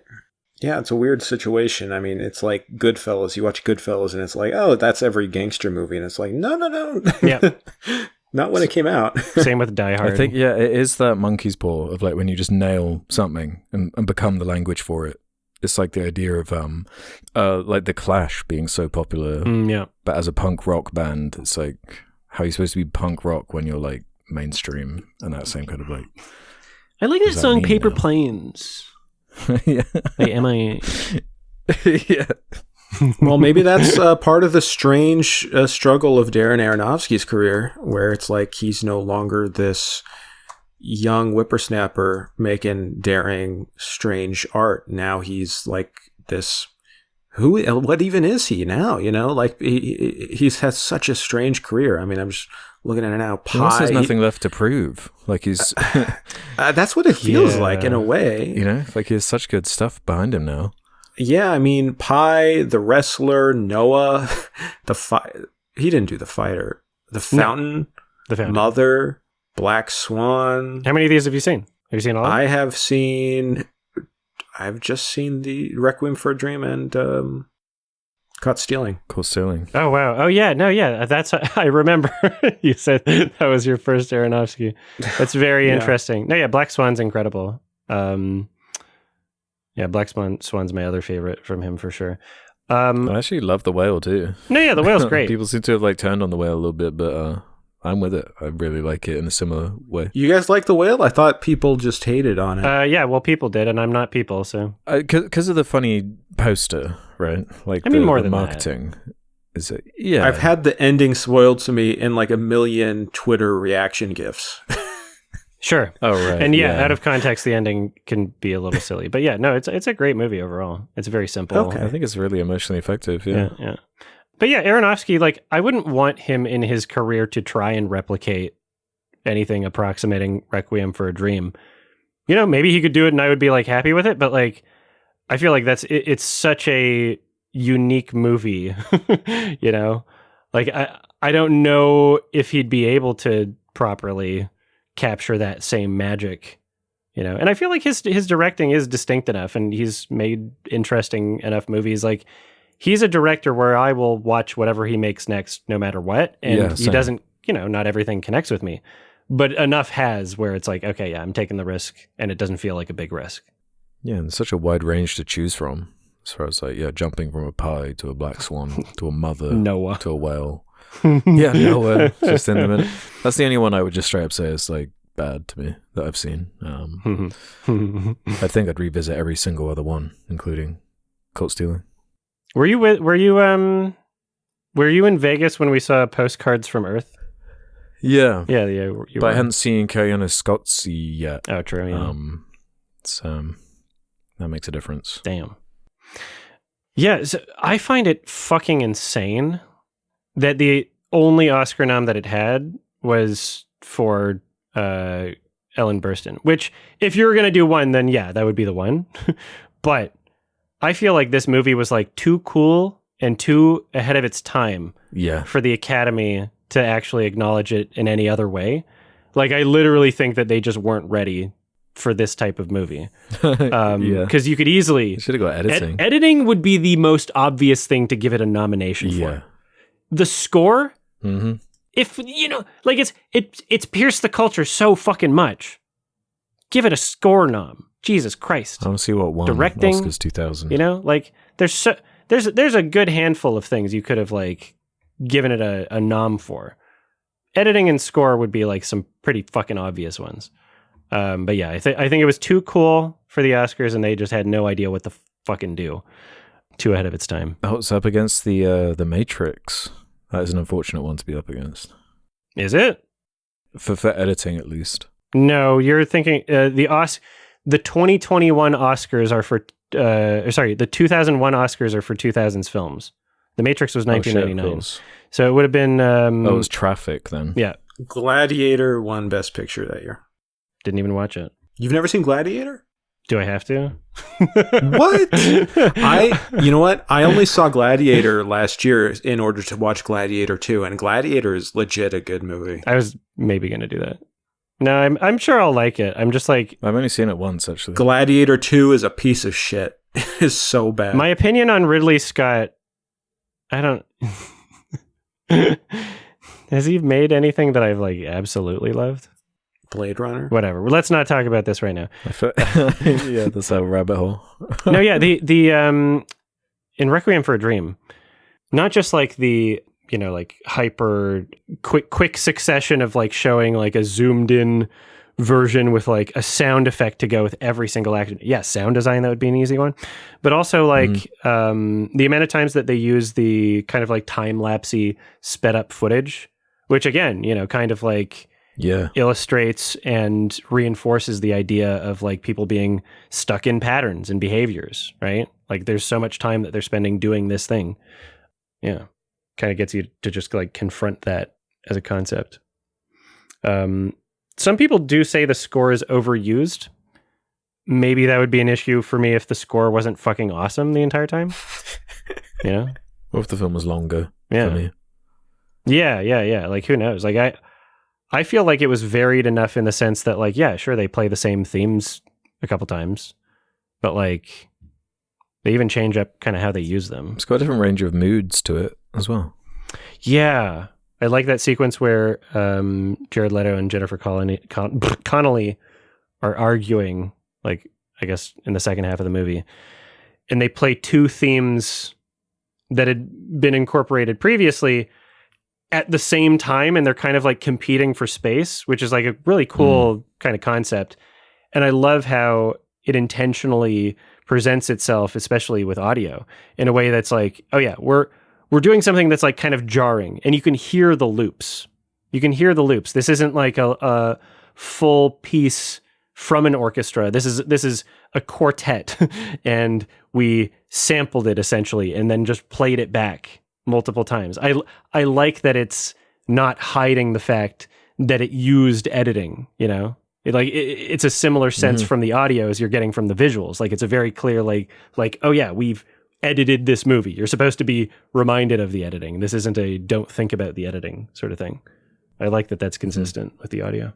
You know, there's as I finished the film and as I was brewing on it, the image that stuck to my head was from the final scene of the film, and I think you captured it perfectly in your opening line to this podcast, Adam.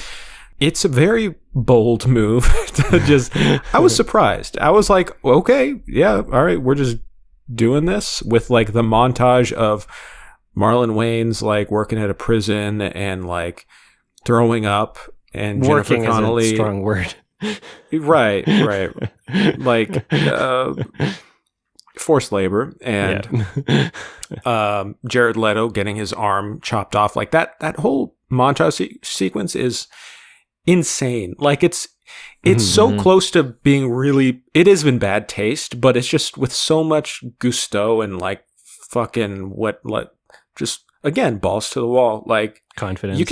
You can get away with a lot in a movie if you just are really confident about it. And I feel like that's 90% of this movie. Like, there are parts that are so cheesy, in my opinion, like when Marlon Wayans is having that conversation with like the drug dealers in the limo, and then they all get shot. You get a white driver. I love that part. Right. Yeah, they all get shot, and then it's like fall. This is fall now, and I love the sequence of him running around with a camera attached to him, and whatever rig that is. That became iconic too from this movie, like that specific camera angle. So, but it is like very. It's just so big and kind of stupid, but love it. It works because it's not trying to be. It's trying to be universal in a way that's like, let's imagine this descent into the drug world through these two different paths. We have Ellen Burstyn, who's just like this mom who just gets messed up doing uppers and all these drugs that a doctor gave her, and this other world of her son getting messed up in this other way. And it is kind of like, is this the best anti-drug PSA movie ever? Like, how many people are like thinking, man, I'm going to smoke this joint. How many people? And then they're just like, but do I want to end up, you know, first it's marijuana, then you're sucking Keith David's dick, you know, in a penthouse in Manhattan. Like, it's a slippery slope. You say that like that's a bad thing. Well, I think Jennifer Connelly, for her character, it was a bad thing. She didn't want to. No. That's the problem. But Keith David's such a nice guy. It was hard to be like, oh, he played a good villainous character, I will say. Yeah. No, yeah. It's some people do, complain about like the PSA kind of nature to this as well. I feel like it works well for it because it's, it's not a film that's exactly going for subtlety. It's a film that's like throughout its entire presentation is like really in your face. Yeah. And again, like I said earlier, like you can kind of just imagine anyone being like in these situations, not like literally anyone, but like it's universal enough, especially with Ellen Burstyn's character. Like, yeah, this can happen to a confused old woman that just doesn't have proper support systems. And that's the connective, similarity between these characters is none of them have proper support systems. Really. I'd like to get fucking political about this shit because the exact same level of like intelligence, responsibility, or addiction to their vices, you could have the exact same thing in a rich person and it wouldn't matter, right? Yeah. like the characters, the three characters that aren't Ellen Burstyn, like they're doing all of this for money because they don't have money, right? He kept stealing like his mother's television. And then as soon as he had money, he was able to buy her a new one. And, he turned to selling drugs, they all did, for the money because it was an easy way to do it. And that's what they knew. And it was something that they were familiar with and educated in their own kind of like personal experience way. And then, yeah, like Ellen's character's husband had passed away. She doesn't have like her son in her life that much. She cares a lot about him, but like, he's an addict. She's trying to like not have him get sent to jail, but doesn't know how to approach these things. She goes to the doctor for help when things start going wrong and she's noticing that she's like losing her mind a little bit. Things aren't the way they're supposed to be. She literally goes to the doctor for help and the doctor's like, that's normal. Here's a prescription. You fill this prescription sort of thing, which is like a perfect scene. And it's so short and it's so sad. Yeah, the no eye contact. It's such a good detail. Oh my God. Yeah. The dehumanizing nature of him just not even looking at her. Yeah. In the eye. Like people can just fall through the fucking cracks in our society in many ways, not even just financially, but like, there's a lot of people that just don't have anybody like looking out for them in any kind of way. It's like, what kind of fucking society is this? If this can happen, what the hell have we done? Yeah, it's not really an uplifting movie. It's not an uplifting subject. It's not really interested in, Hollywoodizing it. It's interesting because it's like this movie is so close to being bad that it's amazing. Sure. Like it's on that edge. Like it's not taking the middle ground of safety. Like it's really going out there that if it was slightly less cool, if it was slightly less confident, it would be so lame.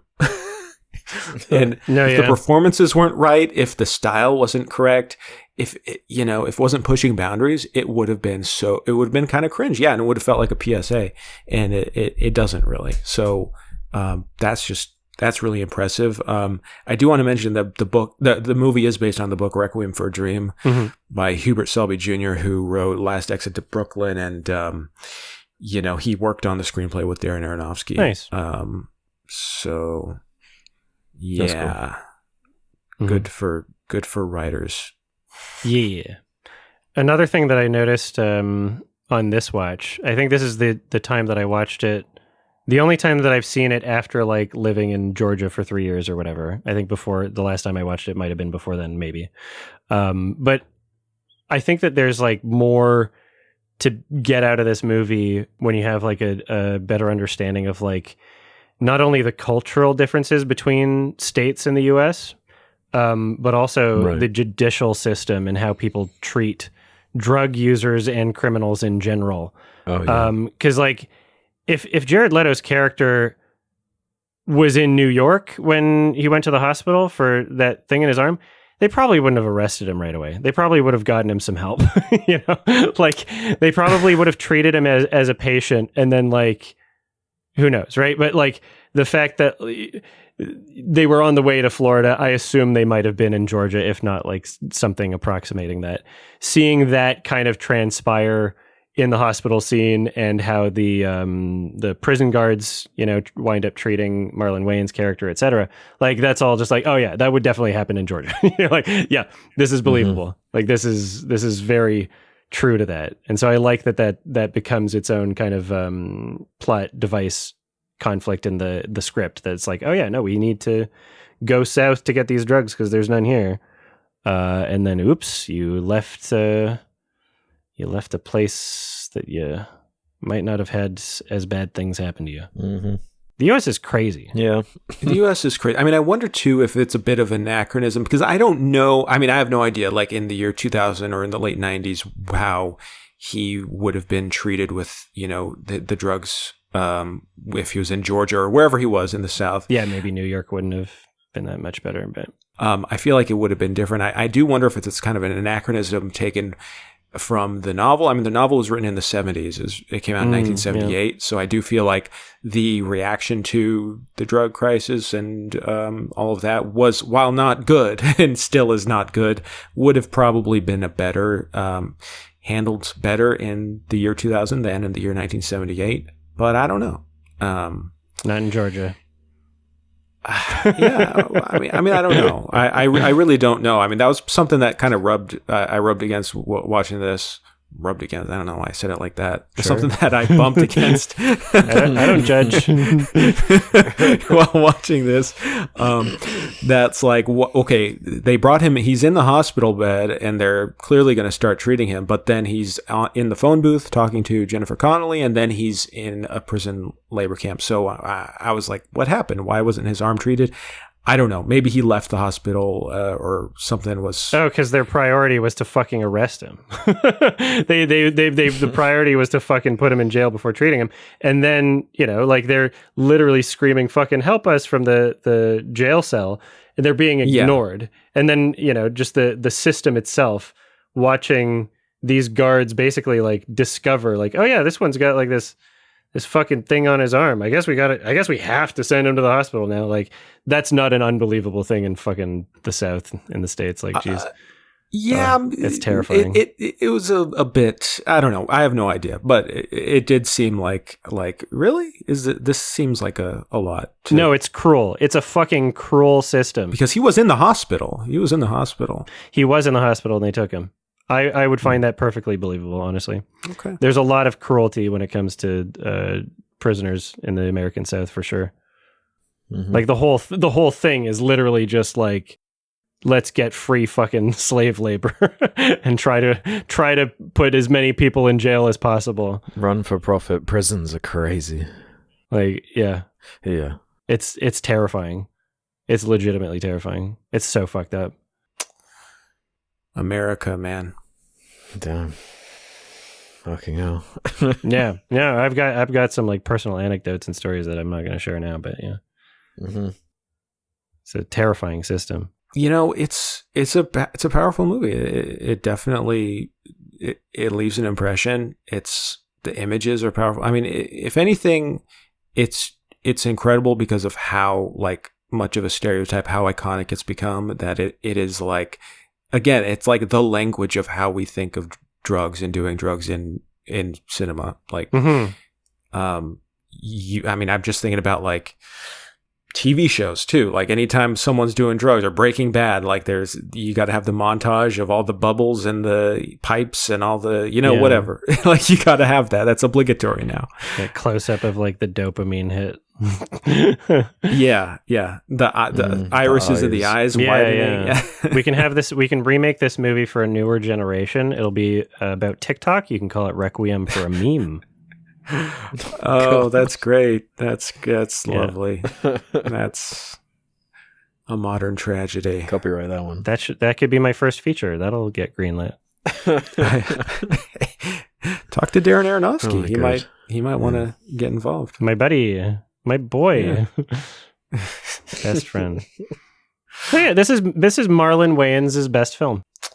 Well, yeah, I think you're right, and probably Jared Leto's. Right. Actually, Fight Club, American Psycho. Jared Leto's been in a couple of great movies. The best one he's starred in. The best lead role, Leto. Yeah, I think I'd agree with that. Yeah.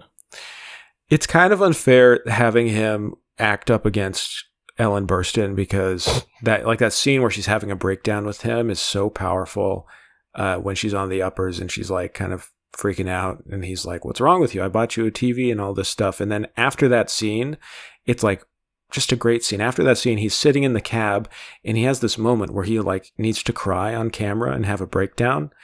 And it's just, I laughed. I felt bad. I was like, this is really silly. Like I bought it. He's just kind of pouting and then he just does the, and I just didn't really buy it. So, I will say his acting has improved in the years since, and he was a really great in Tron Ares. So, I mean, whatever. He peaked in Tron, yeah.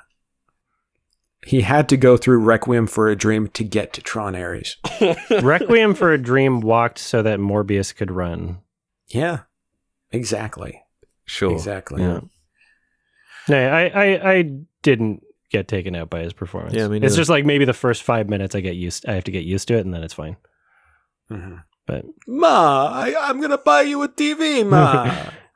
The drugs are bad for you, Ma. Come on. No, I like that scene because it really humanizes his character. Because you can see like his experience with drugs. Like he would never want to like wish that upon his own mother. And so like, you can actually see it like torment him, the fact that he knows that she's on amphetamines. Ma, why do you need the red dress, Ma? You look good. You don't need a red dress, Ma. Come on. Yeah. I'm walking here, Ma. Is that you, Jared? Is that you, Ralph? He's back. All right, cool. I give this film a 10 out of 10. Damn. Okay. Wow, nice. Classic. I'm just a smidge below. This is like a 4.5 star for me. Yeah, I love it as like an exploration of this concept. Anything that gets people thinking about like the circumstance or concept that leads to people, being destroyed by addiction. It is more common than people like to believe. It affects like every family, usually, one way or another. Itchy and uncomfortable, exactly as it should be, and disorienting. Yeah, excellent stuff. 8 out of 10. Nice. 8 out of 10? Wow. Yeah. That's a great rating. Hell yeah. Thought you were going to go lower for some reason. No. I mean, I love Jared Leto's accent. I mean, I might be mocking it, but I thought that it enhanced the film. It was very fun. Your favorite part. Your stinky arc is over. I like my favorite performances in order of appearance would be Ellen Burstyn, great, but above that, Jared Leto, and above that, the refrigerator. Yeah. As a scary ass fridge. I want to know what the hell the point of that show she was watching was. It's very vague. No red meat. What was number 2? Oh, God. They never revealed number 3. I can't remember, yeah. I was like, what the fuck is this show? There's prizes? What? It was like a game show. Juice by Harry. And also self-help. Talk host. It doesn't make any sense what the hell that would be, but it doesn't matter because It felt like a dream game show. Exactly. Yeah. It's a fucking nightmare. Here's a question. Do you think David Lynch was influenced by this film when making Inland Empire? I don't think so. Well, actually maybe a couple parts, but no, I don't think so. Like some of the shots of Ellen Burstyn looking into the camera, like with that fisheye lens, I'm like, this is Inland Empire. This feels so Inland Empire. I think it would be difficult to argue that like any film made after this point wasn't, somewhat inspired. Like if it's going for like a weird, kind of. Yeah, I was thinking of The Substance, weirdly. Yeah. With the guy eating and all that kind of stuff. The Substance influenced this film. It would be hard not to be influenced by this in some way as a filmmaker in the 2000s. Yeah, for sure. Yeah. Right, let's do some questions then from the Sardonicast community. Head over to the suggestion thread over on the subreddit if you want to leave questions for future episodes, just like Larson16 did, who says, what are your thoughts on Scary Movie 6? Since the Wayans brothers will come back to write it, what movies do you think it will spoof? So I guess they're making another one. I don't even remember Scary Movie 5. I think I saw it. I think I've seen them all at least once. Yeah. they start getting bad, right? If you told me that there wasn't a 5, I might believe you. Yeah. I've allegedly watched it according to my IMDb rating, which is a 2. So I've seen it, and I guess that did Paranormal Activity and a few other things. It would be cool to see them do, like, I don't know, fucking Midsummer. Yeah, like Ari Aster stuff's the obvious one. Robert Eggers. And I have a feeling they're not going to. I feel like they're going to go for the bigger ones. Like what? Like Smile. Smile, for sure. And like Insidious. I mean, the whole The Nun and all that. Honestly, yeah. Like, how many profitable movies have they made about, like, those 2 scammers? You know, the fucking Conjuring people? Mm. Oh, right. Yeah, like, yeah, literally. One of the biggest movies this year. This is the latest one. Could you imagine, like, you know, someone is preying on vulnerable, grieving people.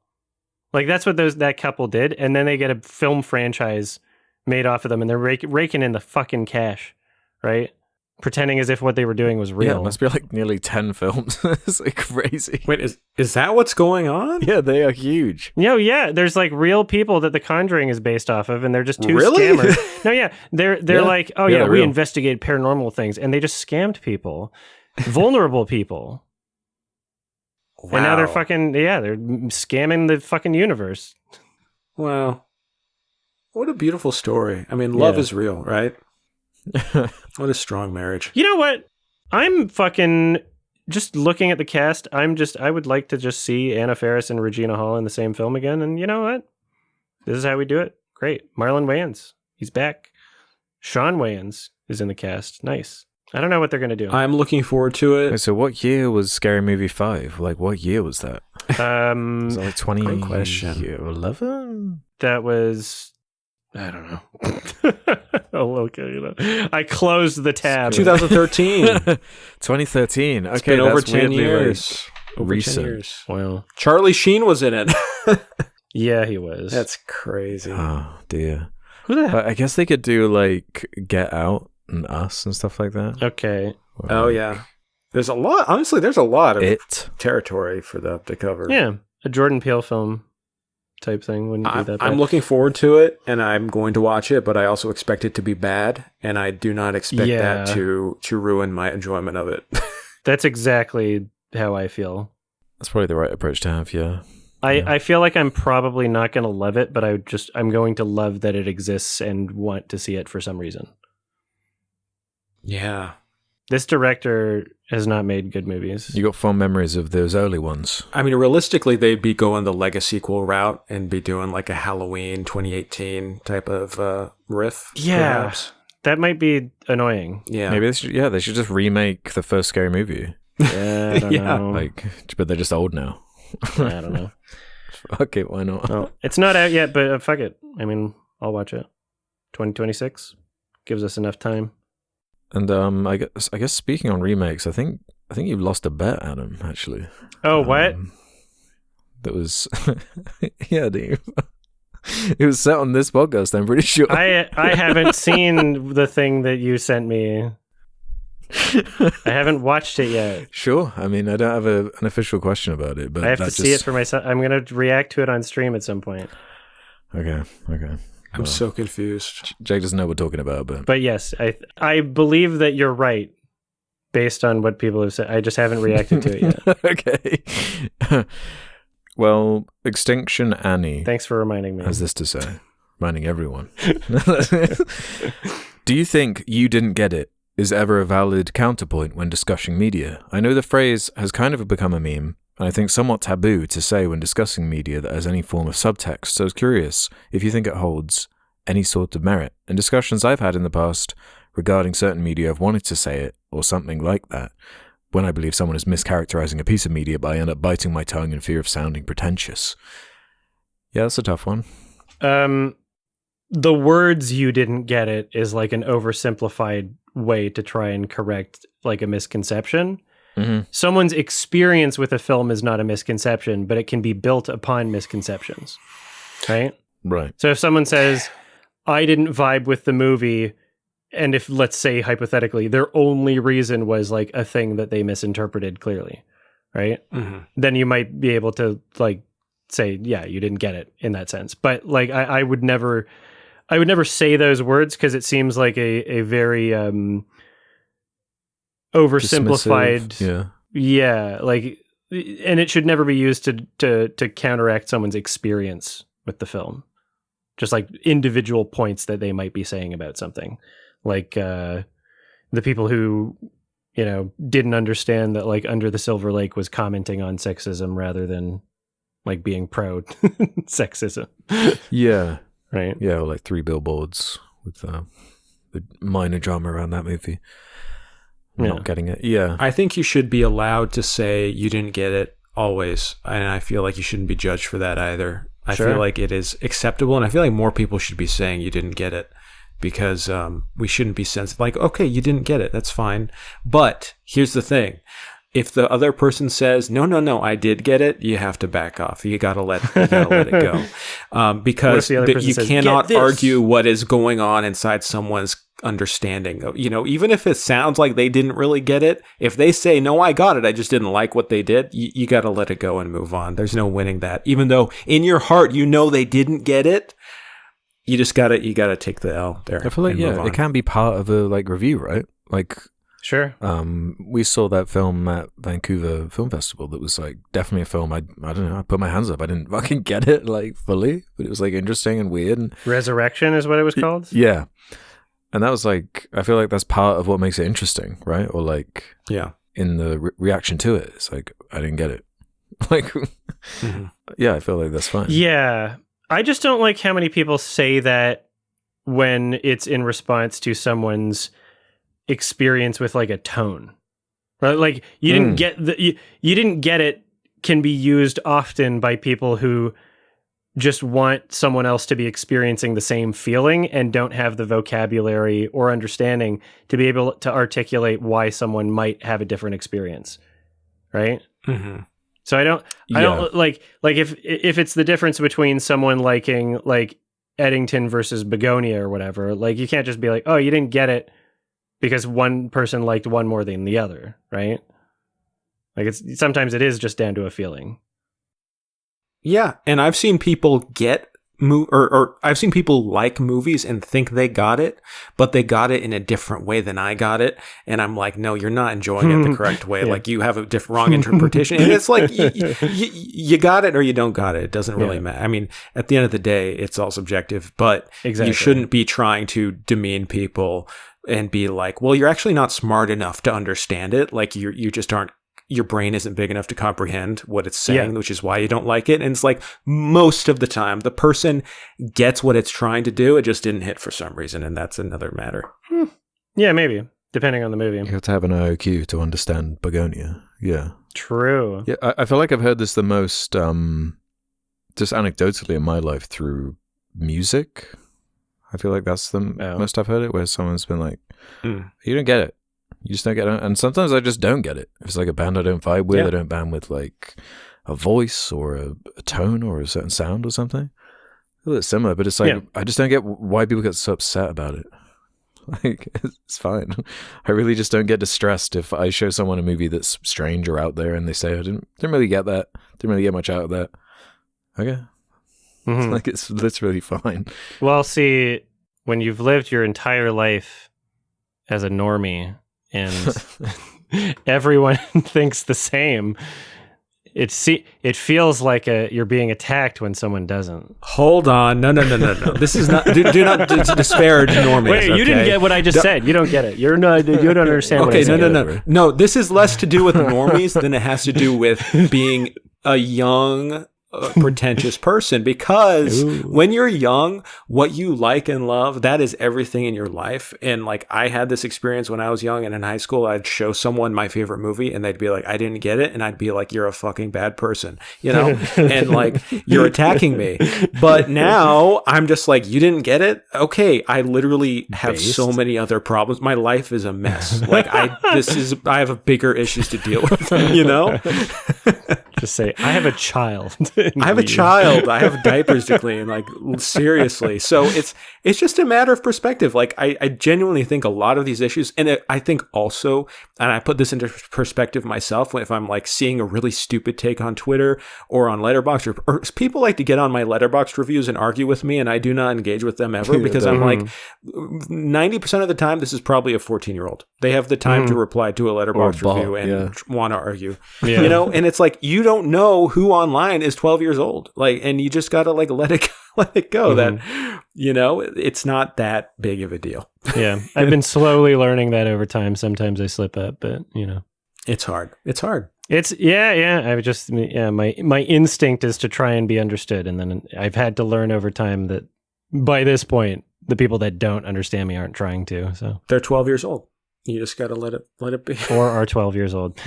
So yeah, I guess to answer the question, yeah, it can be an acceptable thing to say. I personally would not just leave it at that.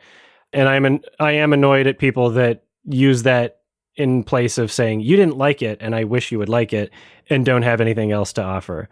Yeah. I usually don't try to analyze someone else's experience like that, with some exceptions. If I do make any of that commentary, it's usually about like large groups of people, where I'm like, how many, you know, like a statement like, how many people do you think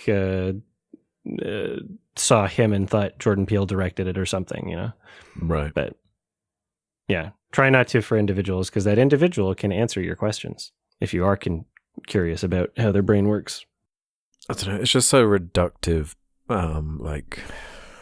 just slant to take it when talking about art at a certain point, you know, when it is just, when you're bringing up valid counterpoints and stuff like that, all this kind of debatey type of language, I don't know. Oh, yeah. There are more important things at the base level, like experience of you enjoying the art form or whatever, however you want to express it. It just gets, as everything does online in particular, just reduced to, you didn't get Sucker Punch. You didn't like it because you didn't understand the deep Snyderisms. You didn't get Batman v Superman Dawn of Justice. Yeah. You didn't get it. Yeah, exactly. My brain might not be big enough for Batman v Superman Dawn of Justice. I mean, it's not even big enough to say the title. Mine certainly isn't, yeah. My pea brain can't. Yeah. There's honestly not that many movies that like the difference between fully understanding it and not fully understanding it would change whether or not you like it also is like an important thing to recognize. I will say that there are a couple movies I sometimes use as like a litmus test with people for like how much I might vibe with their sense of humor or something like that. Well, I do use like The Big Lebowski for that. Because some people I've shown it and they've been like, I just didn't get that. So I just know at a fundamental level, the humor thing's just not going to be sunk up in a certain way. That's fine. It's fine you didn't get it. It's yeah. To me, it's weirder shit. Like Kung Pao, Tim and Eric, Black Dynamite. I'm like, there is a kinship if you're into the weird stuff. Yeah. Yeah, I don't know. You don't get it. But I do know this one. Oh yeah, I guess I don't get it. But I get this one from Nothing Is Real Here, who said, thoughts on the potential Warner Brothers Discovery sale. Are any of you nervous for the future of film, since as of late major media companies are being bought and swallowed up? It's wild considering WB was literally bought by Discovery pretty recently. I know. Personally, I'm afraid of things having towards a monopoly. Obviously there are technical laws against that, and new studios will always pop up as time goes on, but at this point I wouldn't put it out of the realm of possibility for that to change, not to mention Trump wanting the specific WBD sale to happen. It stinks of control. I've long thought that the mergers and acquisition thing is just so out of control, especially in, like with these media companies. Like they will just own each other, and the spider web of like who owns what is so absurd and like just monopolistic at some point. And just like moving these vast amounts of money and value around is so ridiculous. Oh yeah. And all the stuff that gets thrown to the side, it's just so frustrating. It's all just a very complex but simple game that's being played. And we kind of spawned like very, very late in the Monopoly board. Someone's already collected all the fucking cash. Mm-hmm. You know? Yeah, the really boring bit. It's really strung out of Monopoly. No, yeah, there's no like safeguards or regulations really in the United States anymore. Like, sure, on paper, yeah. But if you can just, like, I don't know, say Canada's contributing to a fentanyl crisis, let's raise the tariffs and go through the improper, like, I'm not legally supposed to be able to do this. It's supposed to go through Congress. So I created a fake emergency that is not provable. And you can just do that and nobody stops you, then yeah, there's no real rules or regulations or laws. He saw a fucking ad raise the tariffs by 10%. Is that an emergency? Excuse me? Did everybody forget? Nobody's holding him to account. So nothing matters anymore. And so the Warner Brothers fucking, what company's buying them? They're just for sale for anyone right now? Like, it's not bought yet. I think Paramount was trying to buy Warner Brothers, correct? Yeah. Let's get Disney to buy Warner Brothers. But Comcast is also interested, and I don't know. It just seems fucked up. It's kind of funny how they're just selling right now. They just jump around. Is that David, like, just like, I didn't get my raise this year? Yeah, I want a bigger yacht. Like, what the fuck? Personally, guys, I'm actually pro merger because I want Disney to own everything, all the IPs, so that we can have the best Avengers crossover event we can possibly have. Batman in the Avengers, let's go. I want the Sinners characters in the next Marvel film. I want it all connected. So personally, that's the only reason why. I mean, I don't really know how money works or the economy, but I want Avengers Doomsday with Batman and with the monkeys from Planet of the Apes. Yeah, no, it's bad. It's bad, and there's reasons why at one point there was an effort to, like, prevent this sort of thing from happening. It's because, you know, like, if the closer you get to a monopoly, the less competition you have, and the worse that is for consumers, and the more that things are exploitation, right? So pretty simple shit. It's not that complicated. To many people, I guess it is. But have you considered no, it isn't? And also, I like Marvel movies. Yeah. It's kind of funny because you see, like, I don't know, you hear like people who describe themselves as like ANCAPs or something. They're like, no, yeah, if a company like kills someone, then people will just buy from a different company. It's like, okay, well, if it's ANCAP, is there anything preventing monopolies or oligopolies, right? Or it's like three companies total in Canada are like our telecom, you know, big three. They all raise prices at the exact same time. Very suspicious. No one's doing shit about them. Like, they're clearly colluding. I mean, look at what just happened with Electronic Arts. Oh yeah, like, they were just bought out by the Saudi Arabia Public Investment Fund very for interesting. $55 billion. Yeah, what do we do? Can't do anything. I don't know. I genuinely have no clue. Viewers, please let us know what we can do. Just watch the Dairy show. Yeah, I can't enter politics. First of all, I'm Canadian. Doesn't even make sense. There are no politicians in Canada. Yeah, I mean, like, well, if I got elected as Prime Minister of Canada, which would never happen, I still wouldn't have any control over, like, the fuck is happening in the U.S., which seems to be the bigger issue, right? And seems to be, like, more detrimental on the state of my country's economy. Really, I didn't get to vote on your shit. Mm-hmm. Wow. I feel like I should have been able to.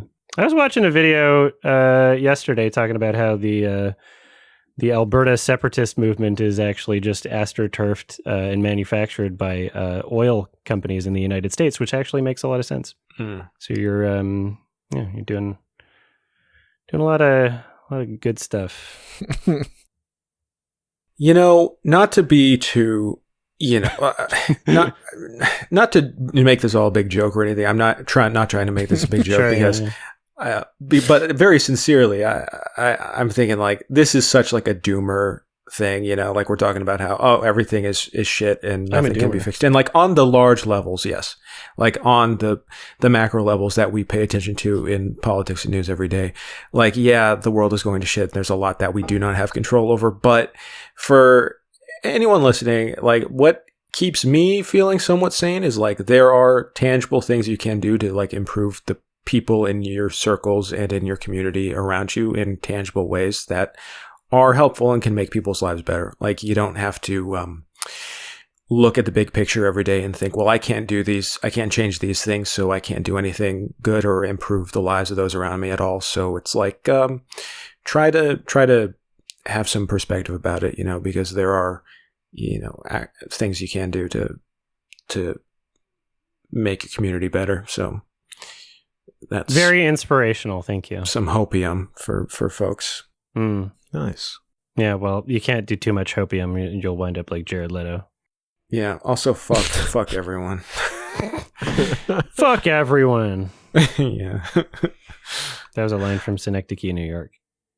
Is it? Yeah. Yeah, Good they film. do say fuck everyone. Have you seen it? No.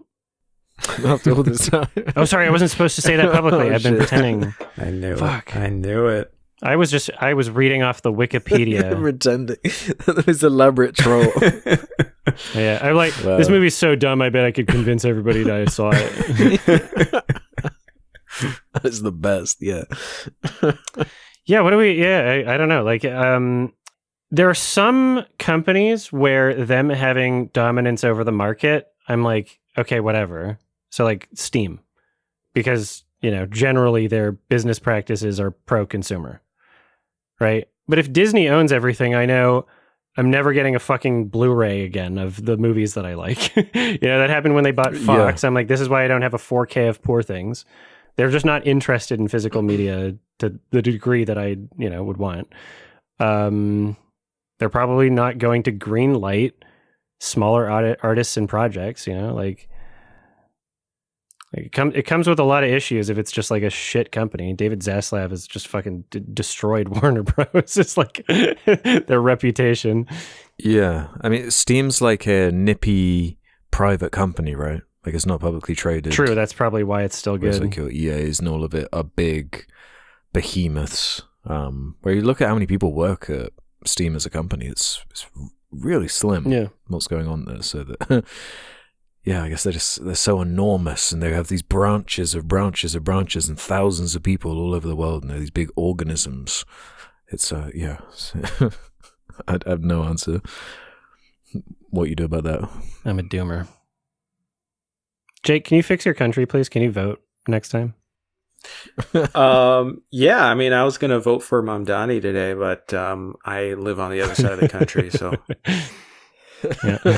I'm kind of, I mean, I'll try to fake some votes or something, whatever. I'm hearing that. Oh shit! I'm hearing that Democrats are always doing that, so I'll find a way to stuff the ballot box. Oh, you're a Democrat.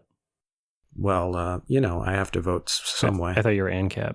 I vote for the ANCAP party of America. Yeah. Do you got another question? Yeah. Okay, yeah. Let's do a couple more here then. Wind it down. Let's do this one from Illegal the Amigo. Do you guys ever break down into 2 sittings watching a movie? And if you don't, do you think this is not the ideal way of watching movies? For me, because of my tight schedule now, I can't watch a movie in one sitting anymore. But I try to squeeze in space for the movie Rex. I don't know. I personally don't think it's an issue. Yeah, I get why a lot of people do prioritize like the experience of like you need to for the way a story's building, like a tone to sit in an atmosphere. And you're not getting it properly if you don't do that in one setting, and it's true in some respects, but.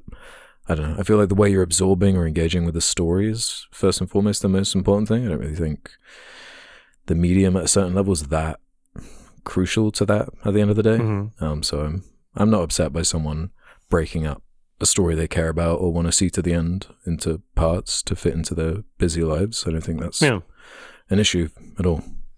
Yeah, people can watch movies however they want. My recommendation would be only break up movies where there's breaks within the pacing of the film itself. So like films with chapters, right? Films with distinct chapters. That's a good, way to do it. Or, just any film that's not like one that just is on a constant state of its own momentum. So like Wreck would be a bad one to do. You know? Like a fucking high energy zombie film where it's like the point of it is that it's not slowing down. That would be a worse one to split up. But, you know, Castration Movie Anthology 1, Traps, has 3 distinct chapters and an intermission. So it makes it pretty easy. It makes the runtime less intimidating. Like how you're watching Satan Tango in one 7-hour, 19-minute long bunk. Yeah, did I do it in 2 days? I split that into 2, yeah. It was like 2 3-hour-and-a-half chunks for me. Which even then, that's mega. Yeah. What do you think, Jake? Yeah, I mean, I relate to this person asking this question because, I mean, on a practical level, I really genuinely cannot, like, I don't know the last time I watched a movie at home without interruptions. It's impossible. So I've just kind of accepted, like, you can't really, it's really hard to, like, manufacture a perfect, like, theater going experience at home. In any way, like there's always interruptions and you just kind of got to let it go at a certain point. Like, yeah, it might mess with the flow. You might have to, but it's like, you've got your whole life to watch it again if you want. And you can watch, you know, it's like, yeah, I might fuck with it a little bit, but at the end of the day, like life is life and you can't pause life. I would just say, go see movies in theaters as much as you can. And, if you can just like try to have a day for those special movies you really want to experience, to just set aside some time where you know people can't interrupt you. But if you can't, that's life. I don't know. And if it does interrupt you, it's also a matter of like, you know, how you deal with that and the type of headspace.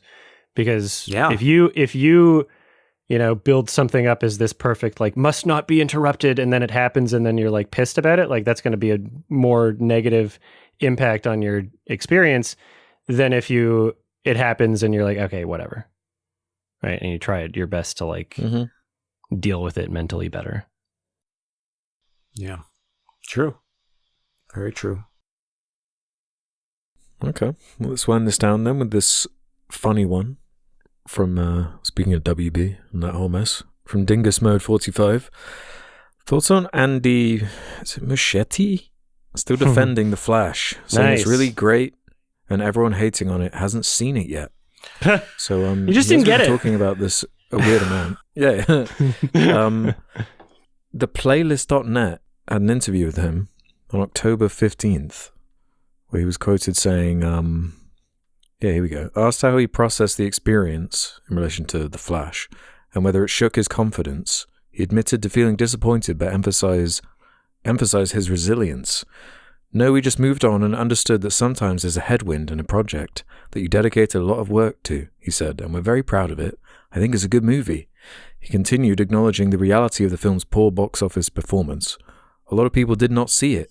But you know how things are these days. People don't see things, but they like to talk shit about it, and they like to jump on bandwagons. They don't really know. People are angry for reasons that are unrelated to these things. Yeah, so you can check out that. I thought that was funny, how The Flash is still somehow being talked about. Yeah, I forgot about it. Director of the film. I made a video on I guess he's probably doing the rounds because he's been working on this It's Welcome to Derry show. Yeah. Welcome to Derry. So I guess, yeah, when DC Megabucks didn't work out, it was back to it. Get back to it. Sure, why not? Yeah. I mean, like, Andy. he did well at the first one. Yeah, I remember liking Mama. I mean, what do you expect the man to say? I mean, like, he took a beating over The Flash. Yeah, it tore me to shreds, and I'm never going to forget the experience. Yeah, what do you want him to say in that interview? He also probably signed a contract that says he can't say bad things about his movies. And he wants to keep working, and, you know, like, how much control did he really have over what came out of that disaster? Like, he probably signed something to be like, hey, you're going to take the brunt of the blame here. Like, but we owe you, you know, we won't wreck your career or something. Yeah. But it's like, and also you made money. Yeah. I mean, the internet culture and everything is like very black and white. Oh, he directed The Flash. He's a terrible person or whatever. Like, I don't know. I mean, we don't know how much his contributions ruined The Flash. I mean, I have no idea. But what do you expect the guy to say? What do you? Oh yeah, I fucked up. That was actually a horrible movie. It was all my fault. I'm going to backstab all the people who paid me a bunch of money to go. I mean, he's working for these people. Like, I don't know. This movie would have turned out fine if it weren't for the woke mob. The woke mind virus. I just think about the guy who made Fantastic, or who made Fan Four Stick, and it's like, yeah, he burned all his bridges. How did that work out for him?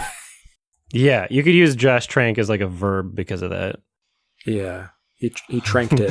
Yeah, or even David Ayer, a bit like not as extreme as Trank, but he's been pretty vocal. Who? About like the director of Suicide Squad. Oh. Remember that? And he wants the after the Snyder cut, he wanted his Ayer cut to come out. That's funny. Was critical of, yeah.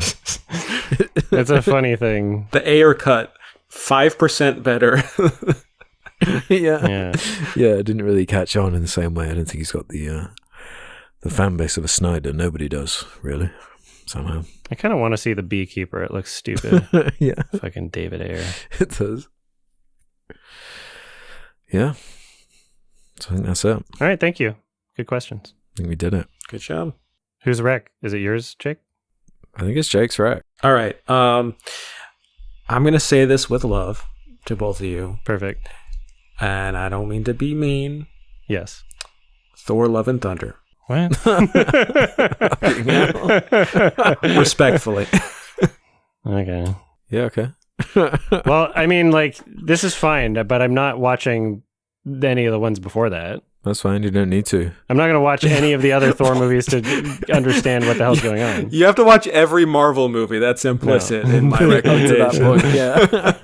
All right. And every Taika Waititi movie. Okay, sure. Yeah. I'm not going to justify or explain myself. I'm not going to say this is a hate wreck or spite wreck or anything. I'm just going to drop this bomb. Perfect. It is a bomb. You recognize that. With love, respectfully to both of you. I love you both, but also you got to deal with this. I'm so sorry. Yeah, well, you win some, you lose some. Yeah. You watch Requiem for a Dream, you got to watch Thor: Love and Thunder. It's under 2 hours at least. Yeah. It's been 3 years. Fuck. 3 years. It has been 3 years. God damn it. 3 long years. Fuck. All right. Thor: Love and Thunder. If you don't want to see this before the next episode, watch watch the movie before we talk about it. Directed by Taika Waititi. These episodes come out every 2 weeks. You can listen to them early by going to sardonicast.com, sign up for premium, or patreon.com/sardonicast, or click the thing on the YouTube video. It's only a few bucks a month. Yeah, have a happy screaming goat. Love and thunder. Yay! All right. Yeah. This is gonna take up a lot of my mental energy. You got to say deep, thorough notes as well. There's a lot of lore you got to understand. I don't know. You know what I'm saying? Mm-hmm. But this has got to be like Star Wars, you know. I don't know if I'll take notes. Really get in there. Damn it. All right, cool, fun. Fuck. Thanks, everybody. Thanks for listening. Have a happy day, everyone. Bye-bye. Happy day now. Thanks. Bye everyone. Bye.